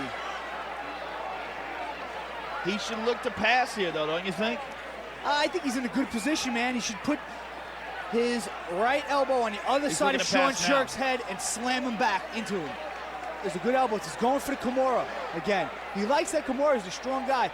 What he needs to do is he's passing. He needs to slam those elbows back and loosen the guard like he's doing right there. I would slam those elbows back when he unlocks his hands, go for the Kimura or pass. Sean Sherk is holding on tight to that half guard. A couple times Matt Hughes has come very close to passing it. Sean's kept the position. Matt Hughes might not really want to pass, because when he passes, Sean Sherk has an opportunity to explode up to his feet and won't fall for a second. If he holds him here, he's pounding. I believe he did pass. No, he didn't. No, Sean's got that knee across. He almost passed. He's rolling over. He's rolling over trying to pass. Sean Sherk's doing a very good job of keeping him there. Yeah, he's showing a frustrating ground game. He's really good here on the ground. Let's go. Improve it. You're going to lose it. Let's go. Improve it or you're going to lose it, says Big John. So Matt Hughes immediately acts, raining down punches. And he's got, looks like he's got it passed. No, I think he still has his knee in there. No, he does have a pass. He's got side control. He's got side control. Let's go. He's trying to get Sean Sherk's arms loose so he can drop down. Trying to break that grip. And an elbow in the face usually does that. Now he's crossing he's moving his knee across. He's gonna mount. Oh, Sean Sherk gets him back in a half guard. Every time he tries to mount, Sean Sherk's pretty sneaky. Sean Sherk's good on the bottom, man. Give the guy credit. I've never seen him there in a fight, but he obviously worked there. Now he's got the mount. He's got the mount. This is the way he did not want to be against Matt Hughes. Again, Sean gets half guard again. Wow, he's got some slippery hips, huh? Very slick, very unexpected. This guy's, he's really prepared for this fight. This guy, Sean Sherk, is a warrior. This is a gutty performance. Go, all hot go, right here, hanging in here with Matt Hughes. A lot of guys look to tap out and quit. Work. He wants to win this fight. His elbows are nasty. He's trying to pass again. There he goes. He's forcing it through.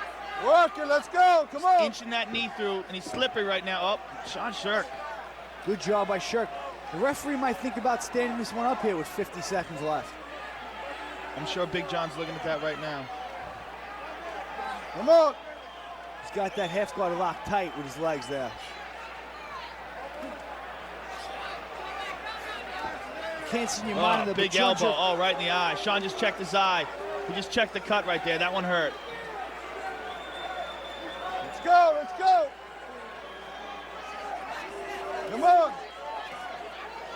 Good back elbows by Matt Hughes. 17 seconds left in a round dominated by Matt Hughes. Sean Sherk is a bloody warrior out there right now. I give him a lot of credit. Big He's elbow. hanging tough. Matt Hughes is trying to finish. Good work, guys. Matt Hughes is looking for the finish. Short time. Wow. One more round to go. Can Sean Sherk turn this around? Matt Hughes is real busy in that round, pounding away, landing big elbows, rounding and pounding. This is going to be, let's see how bad Sean Sherk wants it. Will he get off the stool? A lot of lesser guys wouldn't. See Sean Sherk breathing heavy now. Matt Hughes is very calm. He's in control, and he's the one who's not wasting any energy. Fifth and final round.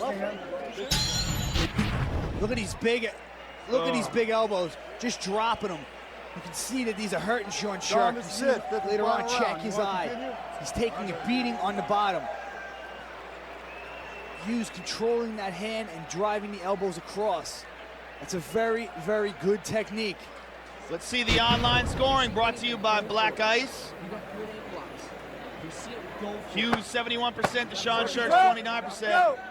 No surprise there. Let's go to our own Eddie Bravo. Eddie, what was your take on that? Giving round 4 to the champion, Matt Hughes. Although Sean Sherk did a good job at keeping Matt Hughes in half guard, Matt Hughes continues to dominate. 39-36. Matt Hughes, Sean Sherk's going to need a knockout or a tap out to win this one. Get it on. Come on. I agree as well. They touch gloves in the final round. Sean Sherk's right eye is pretty busted up. I give him a lot of credit for coming out for that round. A lot of credit. A lot of guys would have said, I can't see, I'm hurt, or not said nothing when the ref asked him if he could see, and they would have stopped the fight. Sherk said, I'm all right. I'm good. Get out of my face. I don't want no water. Sean Sherk trying hard for the takedown. He's pushing him against the fence. You should run the pipe. You should try and sit Matt Hughes to his butt, or switch off to the double leg, pinch, use his knees together. He looks to be going for the single. Now single up against the fence, you think is less effective? You think you should try to grab the other leg? With your ass out, you can't lift. You can't lift. He's got to drop his hips in if he wants to lift. If he goes to the double, his head is trapped in between Hughes' legs. Hughes is doing a good job. You can't score a takedown with your head trapped between the opponent's hips when he's against the fence. And Hughes is dropping some punches down on him while he's doing this. Yeah, Sherk doesn't like getting hit when he's going for a takedown. That's the only problem I see in Sherk. There he goes. He sit him. See, that was huge right there. Sat him down. That's where he wants to be, on top. Let's see if he can open up a nasty cut on Hughes. Let's see if he can stop the fight with strikes. He's pounding away, pounding away. Let's see if he can stop this fight. He needs a stoppage. He obviously is showing his will to win. He wants this fight. Unlike Matt Hughes, though, he doesn't look to be trying to pass. He just looks to be trying to pound. He likes to pound from inside the guard. And it doesn't matter. Inside the guard, inside the half guard, it doesn't seem to bother him. Inside the guard, outside the guard, the same jiu-jitsu. It doesn't really matter. As long as he's on top, he needs to be on top. That's the only place he's being effective, the top position. So you think it's okay for him to be in the guard right here and punch? Yeah, I think so. I've seen guys get knocked out from the guard. You know what I mean? You don't want Matt Hughes back on his feet. You don't want Matt Hughes on top of you. You definitely do not want Matt Hughes on top of you. You want to keep him on the ground where you have the advantage. So you think that in taking a chance and trying to pass, he opens up the risk of Matt Hughes getting to his feet. Right, taking him down or coming up on top or sweeping him. I mean, if Matt Hughes gives him the pass, because he's pounding him, take it. But don't fight for it too hard, you know? Good short punches by Sean Sherk. Yeah, he's being effective right here. Sean, come on. He's being effective. I agree, maybe with a minute left, you go for broke, you go for pass, you go for the submission. Right here, I would just keep chipping away like he's doing. Pounding away, giving Matt Hughes a taste of his own medicine. And that's what he's doing, landing shots. Landing shots with his left hand. He should turn those shots over into elbows. That's what I would do if I was him. But he's landing. Now Matt Hughes' guard is wide open. You see, you close it again. But when he lands those shots, he opens his guard. When he opens his guard, that's your time to pass. Stop it right there, let's go. And stand it back up. Stand it up, come on. Sean Sherk did not improve the position. Just landing those small strikes is not enough for Big John McCarthy to let him stay there. Knee. Matt Hughes goes for the knee. Sean Sherk's got to explode with some big hands right here. Matt Hughes going for the high kick. Nice jab by Matt Hughes. Good left slap, a little bit of a slapping left hook there. He's got to finish his takedown. He's got to sneak around out back here. He's got to get behind Matt Hughes. Matt Hughes not going to let him do this. In my eyes, he's got to go for a finish right here. He maybe abandoned his takedown, rolled to some crazy submission. He's not going to win the fight by winning this round, in my eyes. Matt Hughes hitting him pretty hard. Is he content to stay here and ride out the round, or is he going to finish his takedown and go for something? Maybe a big slam to knock him out. Yeah, he does have to realize he's not going to win a decision here. No. And he's not going to stop him from just throwing those punches inside the guard. Matt Hughes reverses it. Yeah, that's the worst place for him to be right now. And Matt Hughes is showing why he is the champion. He's the boss. He's the big brother.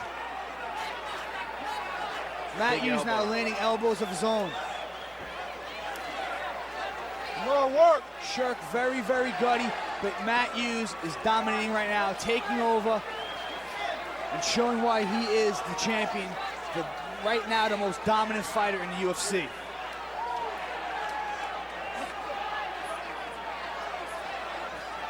Sherk is just holding on here. He's got to try to do something to win. He's got to take a chance.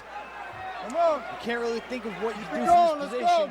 He's got to try to get out of there. Yeah, you're right. He's got to try something. With 15 seconds left, it looks like Matt Hughes is going to defend his title.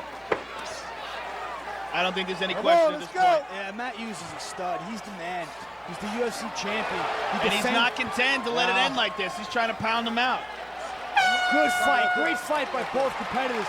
Gutsy performance by Sherk. An immediate sign of respect afterwards. Look at these guys. They just beat the hell out of each other. Now they're hugging and complimenting each other's techniques.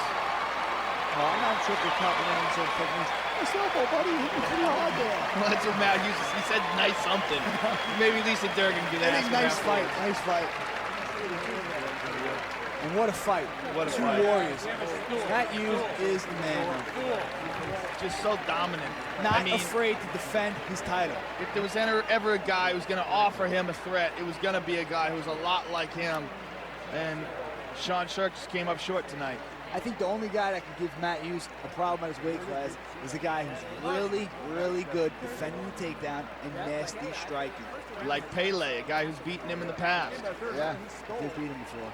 But that was then, and this is now. This is a new Matt Hughes. Like I said before, that belt raised him up, not one notch, 10 notches. He's a machine. Absolutely. I'm sure Matt Hughes would love to get a rematch with Pele if we could ever get him into the UFC. I'm sure there's another guy who might want to get a rematch with Matt Holman. But, you know, I'm sure he put him behind him. Look where Matt Hughes is right now. Look where those other two guys are. They're not champions. They're on losing streaks. Matt Hughes is the champion and the man. He grew up a lot from that time and put that behind him. Training with those guys in the Militich fighting camp, they just all improved. We go to the online score, and we got Hughes winning at 65%, Sherk at 35%. Eddie Bravo, what do you think? Well, I got the fifth and final round is even. Actually, I'm going to give it to Sean Sherk because I'm a nice guy. Too little, too late, not enough. Matt Hughes wins it, 48-46, unofficially. I'm not a nice guy. Yeah, I'm not a nice guy. I give it to Matt Hughes. I gave it to Matt Hughes, clearly. I disagree. Let's go to Bruce Buffer with the decision. Ladies and gentlemen, after 5 rounds, we go to the judges' scorecards for a decision. Judge Jeff Mullen scores the bout 48-45. Judge Eddie Millis scores the bout 48-47. Judge Doug Crosby scores the bout 49-46 for the winner. And still, the UFC Welterweight Champion of the World, Matt Hughes.